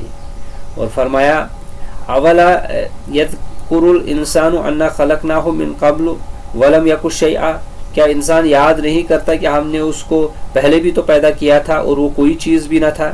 اور فرمایا اولم یر الانسان انا خلقناہ من نطفۃ فاذا هو خصیم مبین وضرب لنا مثلا ونسی خلقہ قال من یحیی العظام وهي رمیم قل یحییها الذی انشأها اول مرہ وهو بكل خلق علیم، کیا انسان نے نہیں دیکھا کہ ہم نے اس کو نطفے سے پیدا کیا، پھر وہ تڑاک پڑاک جگڑنے لگا اور ہمارے بارے میں مثالیں بیان کرنے لگا اور اپنی پیدائش کو بھول گیا، کہنے لگا کہ جب ہڈیاں بوسیدہ ہو جائیں گی کیا کون ہے ان کو زندہ کرے گا؟ کہہ دے کہ ان کو وہ زندہ کر دے گا جس نے ان کو پہلی بار پیدا کیا تھا اور وہ سب قسم کا پیدا کرنا جانتا ہے۔ اور فرمایا اَیْحَسَبُ الْإِنسَانُ أَن يُتْرَكَ سُدًى أَلَمْ يَكُن نُطْفَةً مِّن مَّنِيٍّ يُمْنَىٰ ثُمَّ كَانَ عَلَقَةً فَخَلَقَ فَسَوَّىٰ فَجَعَلَ مِنْهُ الزَّوْجَيْنِ الذَّكَرَ وَالْأُنثَىٰ أَلَيْسَ ذَٰلِكَ بِقَادِرٍ عَلَىٰ أَن يُحْيِيَ الْمَوْتَىٰ، کیا انسان خیال کرتا ہے کہ یوں ہی چھوڑ دیا جائے گا؟ کیا وہ منی کا جو رحم میں ڈالی جاتی ہے ایک قطرہ نہ تھا، پھر لوتھڑا ہوا، پھر اللہ تعالیٰ نے اسے بنایا، پھر اس کے اعضاء کو درست کیا، پھر اس کی دو قسمیں بنائیں، ایک مرد ایک عورت، کیا اس کو اس بات پر قدرت نہیں کہ وہ مردوں کو دوبارہ زندہ کرے گا؟ افرأیتم ما تحرثون، بلا بتاؤ تو جو کچھ تم بوتے ہو، انتم تزرعونہ ام نحن الزارعون، کیا اسے تم اگاتے ہو یا ہم ہی اسے اگانے والے ہیں؟ لو نشاء لجعلناہ حطاما فظلتم تفکہون، اگر ہم چاہیں تو اسے ضرور ریزہ ریزہ کر دیں پھر تم پشیمان ہونے والے ہو جاؤ۔ انا لمغرمون، کہ بلا شبہ ہم پر چٹی ڈال دی گئی ہے، بل نحن محرومون، نہیں بلکہ ہم محروم ہی رہ گئے۔ افرأیتم الماء الذی تشربون، بلا بتاؤ تو وہ پانی جو تم پیتے ہو، انتم انزلتموہ من المزن ام نحن المنزلون، کیا وہ تم نے بادل سے نازل کیا ہے یا ہم نازل کرنے والے ہیں؟ لو نشاء جعلناہ اجاجا فلولا تشکرون، اگر ہم چاہے تو اسے کھارا کر دیں پھر تم شکر کیوں نہیں کرتے؟ افرأیتم النار التي تورون، بلا بتاؤ تو وہ آگ جو تم جلاتے ہو، انتم انشأتم شجرتها ام نحن المنشئون، کیا اس کا درخت تم نے پیدا کیا ہے یا ہم پیدا کرنے والے ہیں؟ نحن جعلناها تذکرة ومتاعا للمقوین، ہم ہی نے اسے یاد دہانے کا ذریعہ اور مسافروں کے لیے فائدہ بنایا ہے۔ فسبح باسم ربک العظیم، لہذا آپ اپنے رب عظیم کے نام کی تسبیح کیجیے۔ تفسیر آیات 63 تا 74۔ کھیتی کو اگانا، آسمان سے پانی برسانا اور آگ پیدا کرنا صرف اللہ تعالیٰ ہی کا کام ہے۔ ارشاد باری تعالیٰ ہے افرأیتم ما تحرثون، بلا دیکھو تو جو کچھ تم بوتے ہو، اس سے مراد زمین میں ہل چلانا، اسے کاشت کے قابل بنانا اور اس میں بیج ڈالنا ہے۔ انتم تزرعونہ، کیا تم اسے زمین سے اگاتے ہو، ام نحن الزارعون، یا ہم اگاتے ہیں، یعنی ہم ہی اسے اپنی جگہ پر رکھتے ہیں اور زمین میں اسے اگاتے ہیں۔ ابن جریر نے ابو ہریرہ رضی اللہ عنہ کی روایت کو بیان کیا ہے کہ رسول اللہ صلی اللہ علیہ وسلم نے فرمایا لا تقولن زرعت ولکن قل حرثت، تم یہ نہ کہو کہ میں نے اگایا ہے بلکہ یہ کہو کہ میں نے کاشت کیا ہے۔ ابو ہریرہ رضی اللہ عنہ نے کہا کیا تم نے یہ ارشاد باری تعالیٰ نہیں سنا افرأیتم ما تحرثون انتم تزرعونہ ام نحن الزارعون، بھلا دیکھو تو جو کچھ تم بوتے ہو کیا تم اسے اگاتے ہو یا ہم اگانے والے ہیں۔ ارشاد باری تعالیٰ ہے لو نشاء لجعلناہ حطاما، اگر ہم چاہے تو اسے چورا چورا کر دیں، یعنی اپنے لطف و کرم کے ساتھ ہم نے اسے اگایا اور تم پر رحمت کے پیش نظر اسے باقی بھی رکھا، لہذا کیونکہ اگر ہم چاہتے تو اسے کوڑا کرکٹ بنا دیتے، یعنی اس کے پکنے اور اس سے فصل حاصل ہونے تک قبل ہی اسے خشک کر دیتے۔ فضلتم تفکہون، پھر تم باتیں بناتے رہ جاؤ۔ پھر اس کی تفسیر بیان کرتے ہوئے فرمایا انا لمغرمون بل نحن محرومون، ہائے بلا شبہ ہم تو مفت کے تاوان میں پھنس گئے بلکہ ہم ہی بد نصیب ہیں، یعنی اگر ہم اس کو کوڑا کرکٹ بنا دیتے تو تم باتیں بناتے رہ جاتے، کبھی یہ کہتے انا لمغرمون، ہائے بلا شبہ ہم تو مفت کی تاوان میں پھنس گئے۔ امام مجاہد اور اکرمہ فرماتے ہیں البتہ ہمیں اپنے آپ پر فریفتہ کر دیا گیا۔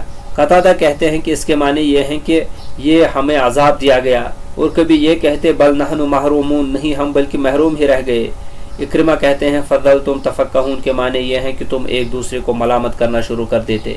حسن قتادہ اور سدی کہتے ہیں کہ تم ندامت کا اظہار کرنے لگتے، یا تو اس پر جو زمین کی کاشت کے سلسلے میں تم نے خرچ کیا، یا پھر اس کے معنی یہ ہیں کہ تم اپنے گناہوں پر ندامت کا اظہار کرنے لگتے۔ قصائی نے کہا کہ تفقہ افعال ازداد میں سے ہیں، اور عرب تفقہت کو خوشی و مسرت اور حزن و ملال دونوں معنوں میں استعمال کرتے ہیں۔ پھر اللہ سبحانہ و تعالی نے فرمایا افرأیتم الماء الذی تشربون انتم انزلتموہ من المزن، پھر بلا بتاؤ تو جو پانی تم پیتے ہو کیا تم نے اسے بادل سے نازل کیا ہے؟ مزن کے معنی بادل کے ہیں، جیسا کہ ابن عباس رضی اللہ عنہ، مجاہد اور کئی ایک ائمہ تفسیر نے فرمایا ام نحن منزلون، یا ہم نازل کرتے ہیں، یعنی ہم ہی اس سے اتارنے والے ہیں۔ لو نشاء جعلناہ اجاجا، اگر ہم چاہیں تو اسے کھاری کر دیں۔ اجاج کے معنی کھارے اور کڑوے کے ہیں، جو نہ پینے کے قابل ہو اور نہ آبپاشی کے۔ فلولا تشکرون، پھر تم شکر کیوں نہیں کرتے؟ تو تم اللہ تعالیٰ کی اس نعمت کا شکر کیوں ادا نہیں کرتے کہ اس نے تمہارے لیے بارش کا صاف شفاف ٹھنڈا میٹھا پانی نازل فرمایا۔ لکم منہ شراب ومنہ شجر فیہ تسیمون ينبت لكم به الزرع والزيتون والنخيل والأعناب ومن كل الثمرات إن في ذلك لآية لقوم يتفكرون، جسے تم پیتے ہو اور اسے درخت اور بھی شاداب ہوتے ہیں جن میں تم اپنے چارپایوں کو چراتے ہو، اسی پانی سے وہ تمہارے لیے کھیتی، زیتون، کھجور، انگور اور بے شمار درخت اگاتا ہے اور ہر طرح کے پھل پیدا کرتا ہے۔ غور کرنے والوں کے لیے یقیناً اس میں اللہ کی قدرت کی بڑی نشانی ہے۔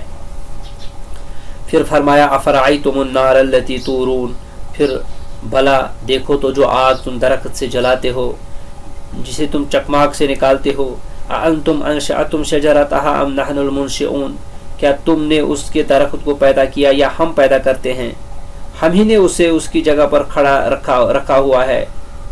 مرخ اور افار عربوں کے دو درخت ہیں، جب ان کی دو سبز ٹہنیوں کو ایک دوسرے کے ساتھ رگڑا جائے تو اس سے آگ کے شرارے نکلنے لگتے ہیں۔ ارشاد باری تعالیٰ ہے نحن جعلناها تذکرہ، ہم نے اسے یاد دلانے کے کو بنایا ہے۔ مجاہد اور قتادہ کہتے ہیں یہ اس لیے یہ بڑی آگ یاد دلاتے ہیں۔ قتادہ کہتے ہیں کہ ہم سے یہ حدیث ذکر کی گئی کہ رسول اللہ صلی اللہ علیہ وسلم نے فرمایا نارکم هذه التي توقدون جزء من 70 جزءا من نار جہنم، لوگو یہ آگ جسے تم جلاتے ہو یہ آتش دوزخ کے 70 اجزاء میں سے ایک جز ہے۔ صحابہ نے عرض کی اے اللہ کے رسول یہ بھی کافی ہے؟ آپ نے فرمایا قد ضربت بالماء ضربتین او مرتین لیستنفع بها بنو آدم یدنو منها، اسے 2 بار پانی کے ساتھ دھویا گیا تاکہ بنو آدم اس سے فائدہ اٹھا سکے، اس کے قریب بیٹھ سکے۔ امام قتادہ نے یہ جو مرسل حدیث بیان کی ہے اسے امام احمد نے اپنی مسند میں ابو ہریرہ سے مرفوعاً بھی روایت کیا ہے کہ نبی کریم صلی اللہ علیہ وسلم نے فرمایا ان نارکم هذه جزء من 70 جزءا من نار جہنم وضربت بالبحر مرتين ولولا ذلك ما جعل الله فيها منفعة لأحد، بلا شبہ تمہاری یہ آگ آتش دوزخ کے 70 اجزاء میں سے ایک جز ہے جسے سمندر میں 2 بار ڈبویا گیا، اگر ایسا نہ ہوتا تو اس میں اللہ تعالیٰ کسی کے لیے بھی کوئی منفعت نہ رکھتا۔ امام مالک نے ابو ہریرہ رضی اللہ عنہ سے روایت کیا ہے کہ رسول اللہ صلی اللہ علیہ وسلم نے فرمایا نار بنی آدم التی یوقدون جزء من 70 جزءا من نار جہنم، یہ آگ جسے آدم کی اولاد جلاتی ہے آتش دوزخ کے 70 اجزاء میں سے ایک جز ہے۔ صحابہ نے عرض کی اے اللہ کے رسول پھر تو وہ بہت کافی ہوگا۔ فرمایا انہا فضلت علیہا ب69 جزءا، ہاں اسے اس آگ پر 69 گنا فضیلت حاصل ہے۔ امام بخاری نے اسے امام مالک کے طریق سے اور امام مسلم نے ابو زناد کے واسطے سے روایت کیا ہے۔ ارشاد باری تعالیٰ ہے ومتاعا للمقوین، اور مسافروں کے لیے فائدہ۔ ابن عباس رضی اللہ عنہ، مجاہد، قتادہ، ضحاک اور نضر بن عربی کا قول ہے کہ مقوین کے معنی مسافروں کے ہیں۔ ابن جریر نے بھی اسی قول کو اختیار کیا ہے۔ اسی سے اقویت الدار کا محاورہ ہے جو اس وقت بولتے ہیں جب گھر والے سفر پر جائیں۔ عبدالرحمن بن زید بن اسلم کا قول ہے المقوی کا لفظ یہاں بھوکے کے معنی میں ہے۔ لائث بن ابو مسلم نے مجاہد سے روایت کیا ہے کہ یہ حاضر و مسافر دونوں کے فائدے کے لیے ہے، کیونکہ ہر ایک کا کھانا آگ ہی سے پکتا ہے۔ ابن ابو نجیح نے مجاہد سے روایت کیا ہے کہ اس سے مراد فائدہ اٹھانے والے سب لوگ ہیں۔ اکرمہ سے بھی یہی مذکور ہے، اور یہ تفسیر دونوں کی تفسیر کی نسبت زیادہ عام ہے، کیونکہ مقیم اور مسافر، غنی اور فقیر سب کھانا پکاتے، تاپتے، روشنی حاصل کرنے اور دیگر مقاصد کے لیے آگ کے ضرورت مند ہیں۔ پھر اللہ تعالیٰ نے اپنے خاص لطف و کرم سے اسے پتھروں اور خالص لوہے میں رکھا کہ مسافر اسے اپنے سامان اور اپنے کپڑوں میں بھی رکھ لیتا ہے، اور جب اسے آگ کی ضرورت ہوتی ہے تو وہ چکماک نکال کر اسے رگڑ کر آگ جلاتا ہے اور اس سے کھانا پکاتا، اسے تاپتا اور اس سے بھونتا اور دیگر فوائد حاصل کرتا ہے۔ اگرچہ آگ سب لوگوں کے لیے فائدے کے لیے ہے، مگر مسافروں کا یہاں بطور خاص ذکر کیا گیا ہے۔ ارشاد باری تعالیٰ ہے فسبح بسم ربک العظیم، تو آپ اپنے بہت بڑے پروردگار کے نام کی تسبیح کرے، یعنی اس عظیم الشان ذات پاک کی تسبیح کرے جس نے اپنی قدرت کے ساتھ مختلف اور متضاد اشیاء کو پیدا فرمایا ہے، شیرین، ٹھنڈا اور صاف و شفاف پانی۔ اگر وہ چاہتا تو اسے کھاری اور کڑوا بنا دیتا، جس طرح کئی بڑے بڑے سمندر ہیں، اس طرح اس نے آگ جلانے والی پیدا فرمائی، اس میں بندوں کی بہت سی مصلحتیں رکھ دی اور اسے دنیا کی زندگی کے لیے باعث منفعت اور آخرت کے لیے زجر و توبیخ بنا دیا۔ فلا اقسم بمواقع النجوم، پھر میں ستاروں کے گرنے کے ٹھکانوں کی قسم کھاتا ہوں۔ وَإِنَّهُ لَقَسَمٌ لَوْ تَعْلَمُونَ عَظِيمٌ، اور بلا شبہ اگر تمہیں علم ہو تو یہ بہت ہی بڑی قسم ہے۔ إِنَّهُ لَقُرْآنٌ کریم، کہ بلا شبہ یہ قرآن نہایت معزز ہے، فی کتاب مکنون، ایک محفوظ کتاب میں، لا يَمَسُّهُ إِلَّا الْمُطَهَّرُونَ، اسے بس پاک فرشتے ہی چھوتے ہیں۔ تنزیل من رب العالمین، یہ رب العالمین کی طرف سے نازل کردہ ہے۔ افبہذا الحدیث انتم مدہنون، کیا پھر تم اس کلام قرآن سے بے پرواہی کرنے والے ہو؟ وتجعلون رزقکم انکم تکذبون، اور تم اللہ کی اس نعمت میں اپنا حصہ ٹھہراتے ہو کہ تم اسے جھٹلاتے ہو۔ تفسیر آیات 75 تا 82۔ اللہ تعالیٰ نے قرآن مجید کی عظمت کی قسم کھائی ہے۔ لا یہاں زائد نہیں ہے کہ جس کا کوئی معنی نہ ہو، جیسا کہ بعض مفسرین نے کہا، بلکہ اسے قسم کے آغاز میں اس وقت بولا جاتا ہے جب مقسم بھی منفی پر مبنی ہو، جیسا کہ حضرت عائشہ رضی اللہ عنہا کا قول ہے لا واللہ ما مست ید رسول اللہ صلی اللہ علیہ وسلم ید امرأۃ قط، نہیں اللہ کی قسم، اللہ کے رسول کے ہاتھ نے کبھی کسی عورت کے ہاتھ کو نہیں چھوا۔ اسی طرح یہاں بھی تقدیر کلام اس طرح ہے لا اقسم بمواقع النجوم، نہیں میں ستاروں کے مقامات کی قسم کھاتا ہوں۔ یعنی معاملہ اس طرح نہیں ہے جیسا کہ تم نے قرآن مجید کے بارے میں گمان کر رکھا ہے کہ یہ سحر یا کہانت ہے، بلکہ یہ تو عظمت الشان والا قرآن ہے۔ ابن جریر کہتے ہیں کہ بعض اہل عربیت کا کہنا ہے کہ اس کے معنی یہ ہیں کہ بات اس طرح نہیں جس طرح تم کہتے ہو، پھر اس کے بعد قسم سے بات از سے نو شروع ہوتی ہے، اور کہا گیا ہے کہ میں قسم کھا کر کہتا ہوں فلا اقسم بمواقع النجوم، پس مجھے ستاروں کے گرنے کی منزلوں کی قسم۔ مجاہد کہتے ہیں مواقع النجوم آسمان میں ہیں، اور انہیں مطالع اور مشارق بھی کہا جاتا ہے۔ حسن اور قتادہ کا بھی یہی قول ہے، ابن جریر نے بھی اسی کو اختیار کیا ہے۔ قتادہ سے روایت ہے کہ مواقع سے مراد منازل ہیں۔ وَإِنَّهُ لَقَسَمٌ لَوْ تَعْلَمُونَ عَظِيمٌ، اور اگر تم سمجھو تو یہ بہت بڑی قسم ہے، یعنی یہ جو قسم میں نے کھائی ہے بہت عظیم قسم ہے، اگر تم اس کی عظمت کو جانتے تو مقسم بھی کی عظمت کے قائل ہو جاتے۔ إِنَّهُ لَقُرْآنٌ کریم، بلا شبہ یہ بڑے رتبے کا قرآن ہے، یعنی یہ جو قرآن جو محمد صلی اللہ علیہ وسلم پر نازل ہوا ہے یہ بہت ہی عظیم الشان کتاب ہے۔ فی کتاب مکنون، جو کتاب محفوظ میں لکھا ہوا ہے، کتاب معظم میں ہے، یعنی ایک معظم، محفوظ اور عزت و توقیر والی کتاب میں۔ ابن جریر کہتے ہیں کہ مجھ سے اسماعیل بن موسیٰ نے بیان کیا، انہوں نے کہا کہ ہمیں شرائک نے حکم دیا، یعنی ابن جبیر سے، اور انہوں نے سعید بن جبیر سے، اور انہوں نے ابن عباس رضی اللہ عنہ سے روایت کیا ہے کہ لا یمسہ الا المطہرون، اس کو وہی چھوتے ہیں جو پاک باز ہے، اس سے مراد وہ کتاب ہے جو آسمان میں ہے۔ اوفی نے اس آیت کے بارے میں ابن عباس رضی اللہ تعالی عنہ سے یہ روایت کیا ہے کہ ان سے مراد فرشتے ہیں۔ حضرت انس رضی اللہ عنہ، مجاہد، اکرمہ، سعید بن جبیر، زحاق، ابو شعشع، جابر بن زید، ابو نحیق، سدی، عبدالرحمن بن زید بن اسلم اور کئی دیگر ائمہ تفسیر کا بھی یہی قول ہے۔ ابن جریر کہتے ہیں کہ ہم سے عبد الاعلی نے بیان کیا، انہوں نے کہا کہ ہم سے ابن ثور نے بیان کیا، انہوں نے کہا کہ ہم سے معمر، اور انہوں نے قتادہ سے روایت کیا ہے کہ یہ آیت کریمہ لا یمسہ الا المطہرون، اس کو وہی چھوتے ہیں جو پاک ہیں۔ اس سے مراد ہے کہ اللہ تعالیٰ کے ہاں اسے پاک فرشتے چھوتے ہیں، البتہ دنیا میں اسے ناپاک مجوسی اور گندے منافق بھی چھوتے ہیں۔ انہوں نے یہ بھی کہا کہ ابن مسعود رضی اللہ عنہ کی قرأت کے مطابق لا یمسہ الا المطہرون ہے۔ ابو العالیہ کہتے ہیں کہ اس آیت سے مراد تم نہیں ہو کیونکہ تم تو گنہگار ہو۔ ابن زید کہتے ہیں کہ کفار قریش کا خیال تھا کہ اس قرآن کو شیاطین لے کر نازل ہوتے ہیں، شیاطین لے کر نازل ہوئے ہیں، تو اللہ سبحانہ و تعالیٰ نے ان کے جواب میں فرمایا کہ اسے تو پاک فرشتے چھوتے ہیں، جیسا کہ ارشاد باری تعالیٰ ہے وما تنزلت به الشیطان وما تنزلت به الشیاطین وما ينبغي لهم وما يستطيعون انهم عن السمع لمعزولون۔ اور شیاطین اس قرآن کو لے کر نازل نہیں ہوئے اور نہ یہ ان کے لائق ہے اور نہ وہ اس کی استطاعت ہی رکھتے ہیں، بلا شبہ وہ آسمانی باتوں کے سننے کے مقامات سے الگ کر دیے گئے ہیں۔ یہ ایک عمدہ قول ہے اور سابقہ اقوال سے خارج بھی نہیں۔ تنزیل من رب العالمین، تمام جہانوں کے پروردگار کی طرف سے نازل کردہ، یعنی یہ قرآن تو اللہ رب العالمین کی طرف سے نازل کیا گیا ہے، اور اس طرح نہیں جس طرح یہ لوگ کہتے ہیں کہ یہ سحر یا کہانت یا شعر ہے، بلکہ یہ تو وہ حق ہے جس میں کوئی شک و شبہ نہیں، اور اس کے بعد کوئی نافع حق ہے، اور اس کے بعد کوئی نافع حق بھی ہے نہیں۔ افبہذا الحدیث انتم مدہنون، تو کیا تم اس کلام سے انکار کرتے ہو؟ اوفی نے ابن عباس رضی اللہ عنہ سے روایت کیا ہے کہ تم اس کی تکذیب کرتے ہو اور تصدیق نہیں کرتے۔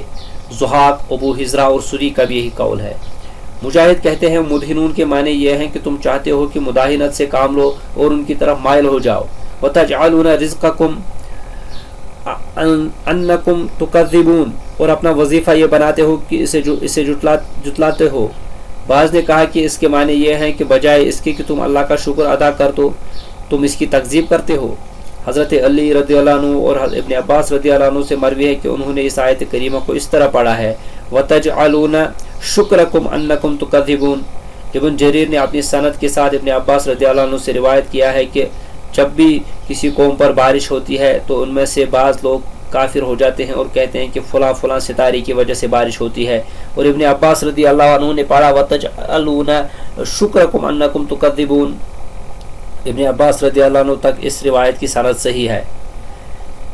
امام مالک نے موطا میں صالح بن کیسان از عبید اللہ بن عبداللہ بن عتبہ بن مسعود از زید بن خالد جہنی سے روایت کیا ہے کہ رسول اللہ صلی اللہ علیہ وسلم نے حدیبیہ میں ہمیں صبح کی نماز پڑھائی اور اس رات بارش ہوئی تھی۔ نماز سے فراغت کے بعد آپ نے لوگوں کی طرف متوجہ ہو کر فرمایا تدرون ماذا قال ربكم قالوا اللہ ورسولہ اعلم قال اصبح من عبادی مؤمن بی وکافر بی فاما من قال مطرنا بفضل اللہ ورحمته فذلك مؤمن بی وکافر بالکواکب واما من قال مطرنا بنوع کذا وکذا فذلك کافر بی ومؤمن بالکواکب۔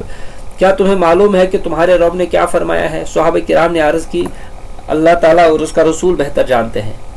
آپ نے جواب دیا کہ اللہ تعالیٰ نے ارشاد فرمایا ہے کہ میرے بندوں میں سے کچھ میرے ساتھ ایمان رکھنے والے ہو گئے اور کچھ کفر کرنے والے۔ جس نے یہ کہا کہ اللہ تعالیٰ کے فضل اور اس کی رحمت سے بارش ہوتی ہے تو وہ میرے ساتھ ایمان رکھنے والا ہے اور ستارے کے ساتھ کفر کرنے والا ہے، اور جس نے یہ کہا کہ فلاں فلاں ستارے کی وجہ سے بارش ہوتی ہے وہ میرے ساتھ کفر کرنے والا ستارے کے ساتھ ایمان رکھنے والا ہے۔ اسے امام بخاری و مسلم، ابو داؤد، نسائی سب نے امام مالک کے طریقے سے بیان کیا ہے۔ قتادہ کہتے ہیں کہ حسن کہا کرتے تھے لوگوں نے اپنے لیے بہت برا حصہ لیا ہے کہ اللہ تعالیٰ کی کتاب سے ان کے حصے میں تکذیب ہی آئی ہے۔ حسن کی اس قول کے معنی یہ ہیں کہ تم نے کتاب اللہ میں سے اپنے لیے یہ حصہ لیا ہے کہ تم اس کی تکذیب کرتے ہو، اسی لیے اس سے پہلے یہ فرمایا افبہذا الحدیث انتم مدہنون وتجعلون رزقکم انکم تکذبون۔ فلولا اذا بلغت الحلقوم، پھر کیوں نہیں تم روح کو پھیر لیتے جب وہ حلق تک پہنچتی ہے، وانتم حینئذ تنظرون، اور تم اس وقت دیکھ رہے ہوتے ہو، ونحن اقرب الیہ منکم ولکن لا تبصرون، اور ہم تمہاری نسبت اس کے زیادہ قریب ہوتے ہیں لیکن تم نہیں دیکھتے۔ فلولا ان کنتم غیر مدینین، پھر اگر تم کسی کے محکوم نہیں تو کیوں نہیں فترجعونها ان کنتم صادقین، اس روح کو پھر لاتے اگر تم سچے ہو۔ تفسیر آیات 83 تا 87۔ حلق میں پہنچی ہوئی روح کو نہ لوٹا سکنا محاسبے کی دلیل ہے۔ ارشاد باری تعالیٰ ہے فلولا اذا بلغت الحلقوم، پھر کیوں نہیں تم روح کو پھیر لیتے جب وہ حلق تک پہنچتی ہے۔ یہ موت کے وقت کی کیفیت ہے، جیسا کہ فرمایا کلا اذا بلغت التراقی وقیل مراق وظن انہ الفراق والتفت الساق بالساق الی ربک یومئذ المساق۔ ہرگز نہیں جب جان ہنسلیوں تک پہنچ جائے گی اور کہا جانے لگا اس وقت کون جھاڑ پھونک کرنے والا ہے، اور اس جاں بلب نے یہ سمجھا کہ اب وقت فراق ہے اور پنڈلی پنڈلی سے لپٹ جائے گی اور اس دن آپ کے رب کی طرف چلنا ہوگا۔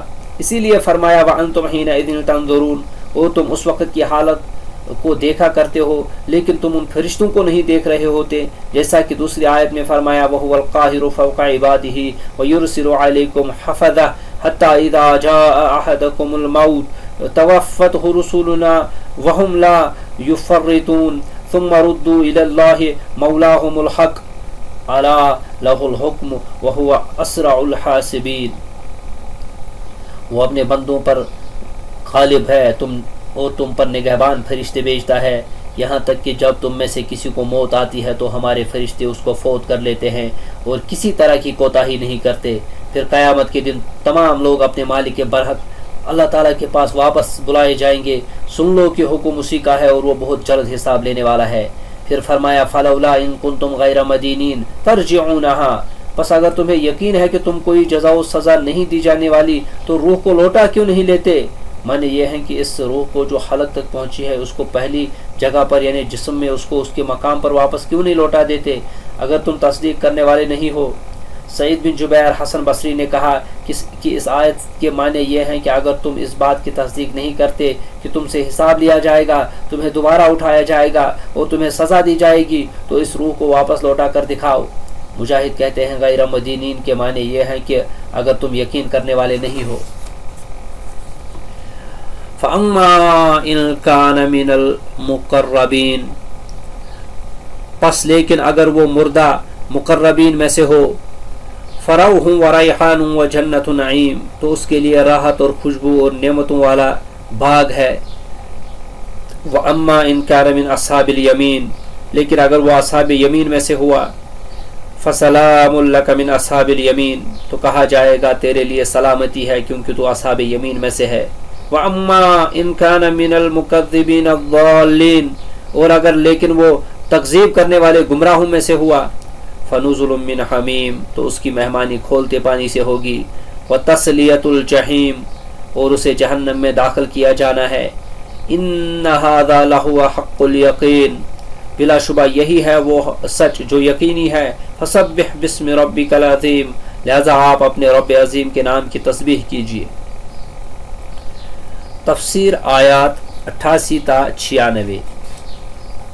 بوقت موت لوگوں کے حالات اور ہر صنف کا انجام۔ یہ تین حالات وہ ہیں جن کا لوگوں کو موت کے وقت سامنا کرنا پڑتا ہے۔ آدمی یا تو مقربین بارگاہ الہی ہوگا، یا ان سے کم مرتبہ اصحاب یمین سے، یا پھر حق کی تکذیب کرنے والے، ہدایت کے بجائے گمراہی اختیار کرنے والوں میں سے، اور اللہ تعالیٰ کے حکم کے بارے میں جہالت کا معاملہ کرنے والوں میں سے ہوگا۔ اسی لیے فرمایا فَأَمَّا إِن كَانَ، پھر اگر وہ ہے جس کی موت کا وقت آیا ہوا ہے، من المقربین، اللہ کے مقربین میں سے، ان سے مراد وہ لوگ ہیں جو واجب اور مستحب امور کو سر انجام دیتے ہیں اور محرم و مکروہ بلکہ بعض مباح امور کو بھی ترک کر دیتے ہیں۔ فَرَوْحٌ وَرَيْحَانٌ وَجَنَّةُ نَعِيمٌ، تو اس کے لیے آرام اور خوشبودار پھول اور نعمت کا باغ ہے، یعنی ان کے لیے خوشبو اور پھول ہے۔ موت کے وقت فرشتے انہیں ان چیزوں کی بشارت سناتے ہیں جیسا کہ قبل ازیں حدیث برا کے حوالے سے یہ گزر چکا ہے۔ رحمت کے فرشتے کہتے ہیں اخرجی ایتها النفس الطیبہ کانت فی الجسد الطیب قلت تعمرینہ وابشری بروح وریحان ورب غیر غضبان، نکل اے پاک جان جو پاک جسم میں تھی تو اسے آباد کیے ہوئی تھی، راحت و رحمت، رزق و خوشبو، اور ایسے رب سے خوش ہو جا جو تجھ سے راضی نہیں ہے۔ اور ایسے رب سے راضی ہو جائے اور ایسے رب سے خوش ہو جائے جو تجھ سے ناراض نہیں ہے۔ علی بن ابو طلحہ نے ابن عباس رضی اللہ عنہ سے روایت کیا ہے کہ فراہن کے معنی یہ ہیں کہ تجھے راحت اور پھول نصیب ہوں گے، اور وہ فرماتے ہیں کہ اس کے معنی یہ ہیں کہ تو نے دنیا سے راحت حاصل کر لی۔ مجاہد نے بھی اسی طرح کہا ہے، فراہن کے معنی استراحت کے ہیں۔ ابو حزرہ کہتے ہیں کہ اس سے مراد دنیا کی راحت پا جانا ہے۔ سعید بن جبیر اور سدی کہتے ہیں کہ روح کے معنی فرحت کے ہیں۔ مجاہد سے روایت ہے کہ فراہن و ریحان کے معنی جنت اور خوشحالی کے ہیں۔ قتادہ کہتے ہیں روح کے معنی رحمت کے ہیں۔ ابن عباس، مجاہد اور سعید بن جبیر کا قول ہے کہ ریحان سے مراد رزق ہے۔ یہ تمام اقوال قریب المعنی اور صحیح ہیں کہ جو شخص مقرب کی حیثیت سے فوت ہوا تو اسے رحمت، راحت، استراحت، فرحت، سرور، رزق، حسن اور یہ سب کچھ مل جائے گا۔ وہ جنت و نعیم اور نعمت کا باغ۔ ابو عالیہ کہتے ہیں کہ مقربین میں سے جو بھی دنیا چھوڑتا ہے تو اس کے پاس جنت کے پھولوں کی ایک ٹہنی لائی جاتی ہے اور اس میں اس کی روح قبض کی جاتی ہے۔ محمد بن کعب کا قول ہے کہ لوگوں میں سے جو بھی فوت ہوتا ہے اسے معلوم ہو جاتا ہے کہ وہ اہل جنت میں سے ہے یا اہل دوزخ میں سے۔ صحیح حدیث میں ہے کہ رسول اللہ صلی اللہ علیہ وسلم نے فرمایا، ان ارواح الشہداء فی حواسل طیر خضر لها قنادیل معلقۃ بالعرش تصرخ من الجنت حیث شاءت ثم تعوی الی تلک قنادیل۔ بلا شبہ شہداء کی روحیں سبز رنگ کے پرندوں کے پوٹوں میں ہوتی ہے، عرش کے ساتھ ان کے لیے قندیلیں لٹکی ہوئی ہیں، وہ جنت کے باغوں میں سے جہاں چاہیں چبھتی پھرتی ہے، پھر وہ قندیلوں کو قیام گاہ بنا لیتی ہے۔ امام احمد نے عطا بن صاحب سے روایت کیا ہے کہ سب سے پہلے دن جس میں نے عبد الرحمن بن ابو لیلہ کو پہچانا، وہ سفید سر اور داڑھی والے ایک بزرگ تھے جو گدے پر سوار تھے اور ایک جنازے کے ساتھ جا رہے تھے۔ میں نے انہیں یہ کہتے ہوئے سنا کہ مجھ سے فلاں بن فلاں نے بیان کیا جس نے رسول اللہ صلی اللہ علیہ وسلم کو یہ ارشاد فرماتے ہوئے سنا تھا، من احب لقاء اللہ احب اللہ لقاءہ ومن کرہ لقاء اللہ کرہ اللہ لقاءہ۔ جو شخص اللہ تعالیٰ کی ملاقات کو پسند کرے تو اللہ تعالیٰ بھی اس کی ملاقات کو پسند فرماتا ہے، اور جو شخص اللہ تعالیٰ کی ملاقات کو ناپسند کرے تو اللہ تعالیٰ بھی اس کی ملاقات کو ناپسند فرماتا ہے۔ یہ سن کر کچھ لوگوں نے رونا شروع کر دیا۔ آپ نے فرمایا، ما یبکیکم، تم روتے کیوں ہو؟ لوگوں نے عرض کی کہ موت کو تو ہم ناپسند کرتے ہیں۔ آپ نے فرمایا، لیس ذالک ولکنہ اذا حضر فاما ان کان من المقربین فروح وریحان وجنت نعیم فاذا بشر بذلک احب لقاء اللہ واللہ لقائہ احب واما ان کان من المکذبین الضالین فنزل من حمیم۔ قال عطاء وفی قراءته ابن مسعود ثم تسلیۃ جحیم فاذا بشر بذلک کرہ لقاء اللہ واللہ لقائہ اکرہ۔ میری مراد یہ نہیں بلکہ مراد یہ ہے کہ جب موت کا وقت آتا ہے، فاما ان کان من المقربین فروح وریحان وجنت النعیم، پھر اگر وہ اللہ کے مقربین میں سے ہے تو اس کے لیے آرام اور خوشبودار پھول اور نعمت کا باغ ہے، اسے اس کی بشارت سنائی جاتی ہے تو وہ اللہ عز و جل کی ملاقات کو پسند کرتا ہے، تو اللہ عز و جل بھی اس کی ملاقات کو پسند فرماتا ہے۔ وَأَمَّا إِن كَانَ مِنَ الْمُكَذِّبِينَ الضَّالِينَ فَنُزُلٌ مِّنْ حَمِيمٍ وَتَصْلِيَةُ جَحِيمٍ، اور اگر وہ جھٹلانے والے گمراہوں میں سے ہے تو اس کے لیے کھولتے ہوئے پانی کی ضیافت اور جہنم میں داخل کیا جانا ہے۔ جب اسے اس کی بشارت دی جاتی ہے تو وہ اللہ تعالیٰ کی ملاقات کو ناپسند کرتا ہے تو اللہ تعالیٰ بھی اس کی ملاقات کو ناپسند فرماتا ہے۔ اس طرح اس کو امام احمد نے روایت کیا ہے، اور اس حدیث کا معنی شاہد صحیح حدیث حضرت عائشہ رضی اللہ عنہ پر سے مروی ہے۔ ارشاد باری تعالیٰ ہے، وَأَمَّا إِن كَانَ مِنْ أَصْحَابِ الْيَمِينِ، اور اگر وہ دائیں ہاتھ والوں میں سے ہے، یعنی اگر وہ شخص جسے موت کا پیغام آ گیا ہو اصحاب یمین میں سے ہو، فَسَلَامٌ لَكَ مِنْ أَصْحَابِ الْيَمِينِ، تو کہا جائے گا تجھ پر دائیں ہاتھ والوں کی طرف سے سلام ہو، یعنی انہیں فرشتے بشارتیں دیتے اور ان میں سے ایک ایک سے یہ کہتے کہ تجھ پر سلامتی ہو، تجھے کوئی تکلیف نہیں ہوگی، تجھ پر سلامتی، تو اصحاب یمین میں سے ہے، جیسا کہ اکرمہ نے کہا کہ فرشتے اسے سلام کہتے ہیں اور اسے خبر دیتے ہیں کہ تو اصحاب یمین میں سے ہے۔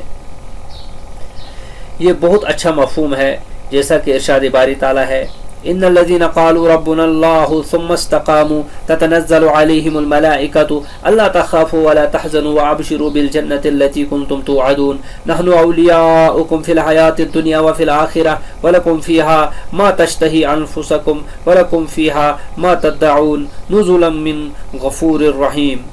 یقیناً جن لوگوں نے کہا کہ ہمارا پروردگار اللہ ہے، پھر وہ اس پر قائم رہے، ان پر فرشتے اتریں گے اور کہیں گے کہ نہ خوف کرو اور نہ غمناک ہو، اور بہشت کی جس کا تم سے وعدہ کیا گیا ہے خوشی مناؤ، ہم دنیا کی زندگی میں بھی تمہارے دوست تھے اور آخرت میں بھی تمہارے رفیق ہیں، اور وہاں جس نعمت کو تمہارا جی چاہے گا تم کو ملے گی، اور جو چیز تم طلب کرو گے تمہارے لیے موجود ہوگی، یہ بخشنے والے مہربان کی طرف سے سامان ضیافت کے طور پر ہے۔ امام بخاری فرماتے ہیں فسلام اللہ کا تجھ پر سلام ہو، تجھ پر سلامتی ہو، تو اصحاب یمین میں سے ان کو حذف کر دیا گیا ہے، البتہ اس کا معنی باقی ہے، جیسا کہ تم کہتے ہو انت مصدق مسافر عن قلیل، تمہاری تصدیق کی جاتی ہے کہ تم تھوڑے وقت کے بعد سفر کرنے والے ہو۔ جب اس نے یہ کہا کہ میں عنقریب سفر کرنے والا ہوں، کبھی یہ دعا کی طرح ہوتا ہے جیسا کہ تم کہتے ہو سقی اللہ کا من الرجال، آدمیوں کی طرف سے تجھے خوش آمدید۔ سلام کو اگر مرفوع پڑھا جائے تو یہ دعا کے معنی میں ہوگا۔ ابن جریر نے بھی اہل عربیت سے اسی طرح روایت کیا ہے کہ ان کا اپنا میلان بھی اسی طرف ہے، واللہ عالم۔ ارشاد باری تعالیٰ ہے وَأَمَّا إِن كَانَ مِنَ الْمُكَذِّبِينَ الضَّالِينَ فَنُزُلٌ مِّنْ حَمِيمٍ وَتَصْلِيَةُ جَحِيمٍ، اور اگر وہ جھٹلانے والے گمراہوں میں سے ہے تو اس کے لیے کھولتے ہوئے پانی کی ضیافت ہے اور جہنم میں داخل کیا جانا۔ یعنی اگر مرنے والا حق کی تکذیب کرنے والوں اور ہدایت کے بجائے گمراہی اختیار کرنے والوں میں سے ہوا تو اس کی مہمانی ایسے شدید ترین گرم کھولتے ہوئے پانی سے کی جائے گی جو پیٹوں اور جسم کی جلد کو گلا دے گا، اور تسلیت جہیم، اور جہنم میں داخل کیا جانا، اور اسے جہنم رسید کیا جائے گا جس کی آگ اسے تمام اطراف سے گھیرے میں لیے ہوگی۔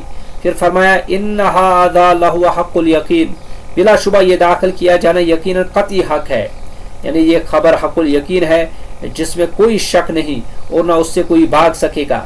فسبح بسم ربک العظیم، تو آپ اپنے بہت بڑے پروردگار کے نام کی تسبیح کرتے رہیں۔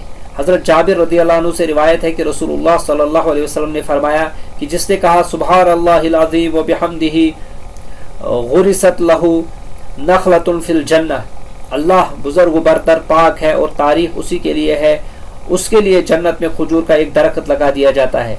ترمذی اور نسائی نے بھی اسے اسی طرح روایت کیا ہے اور امام ترمذی نے اسے حسن غریب قرار دیا ہے۔ امام بخاری نے اپنی کتاب میں سب سے آخری حدیث یہ بیان فرمائی ہے کہ ابو ہریرہ رضی اللہ عنہ سے روایت ہے کہ رسول اللہ صلی اللہ علیہ وسلم نے فرمایا کلمتان خفیفتان علی اللسان ثقیلتان فی المیزان حبیبتان الی الرحمن سبحان اللہ و بحمدہ سبحان اللہ العظیم، دو کلمے زبان پر بہت ہلکے ہیں، میزان میں بہت وزنی ہوں گے اور رحمان کو بہت پیارے ہیں، وہ دو کلمے یہ ہیں سبحان اللہ و بحمدہ سبحان اللہ العظیم، اللہ پاک ہے اور تعریف اسی کے لیے ہے، اللہ بزرگ و برتر پاک ہے۔ اور اسے امام ابو داود کے علاوہ باقی محدثین نے بھی بیان کیا ہے۔ سورہ واقعہ کی تفسیر مکمل ہوئی، وللہ الحمد والمنہ۔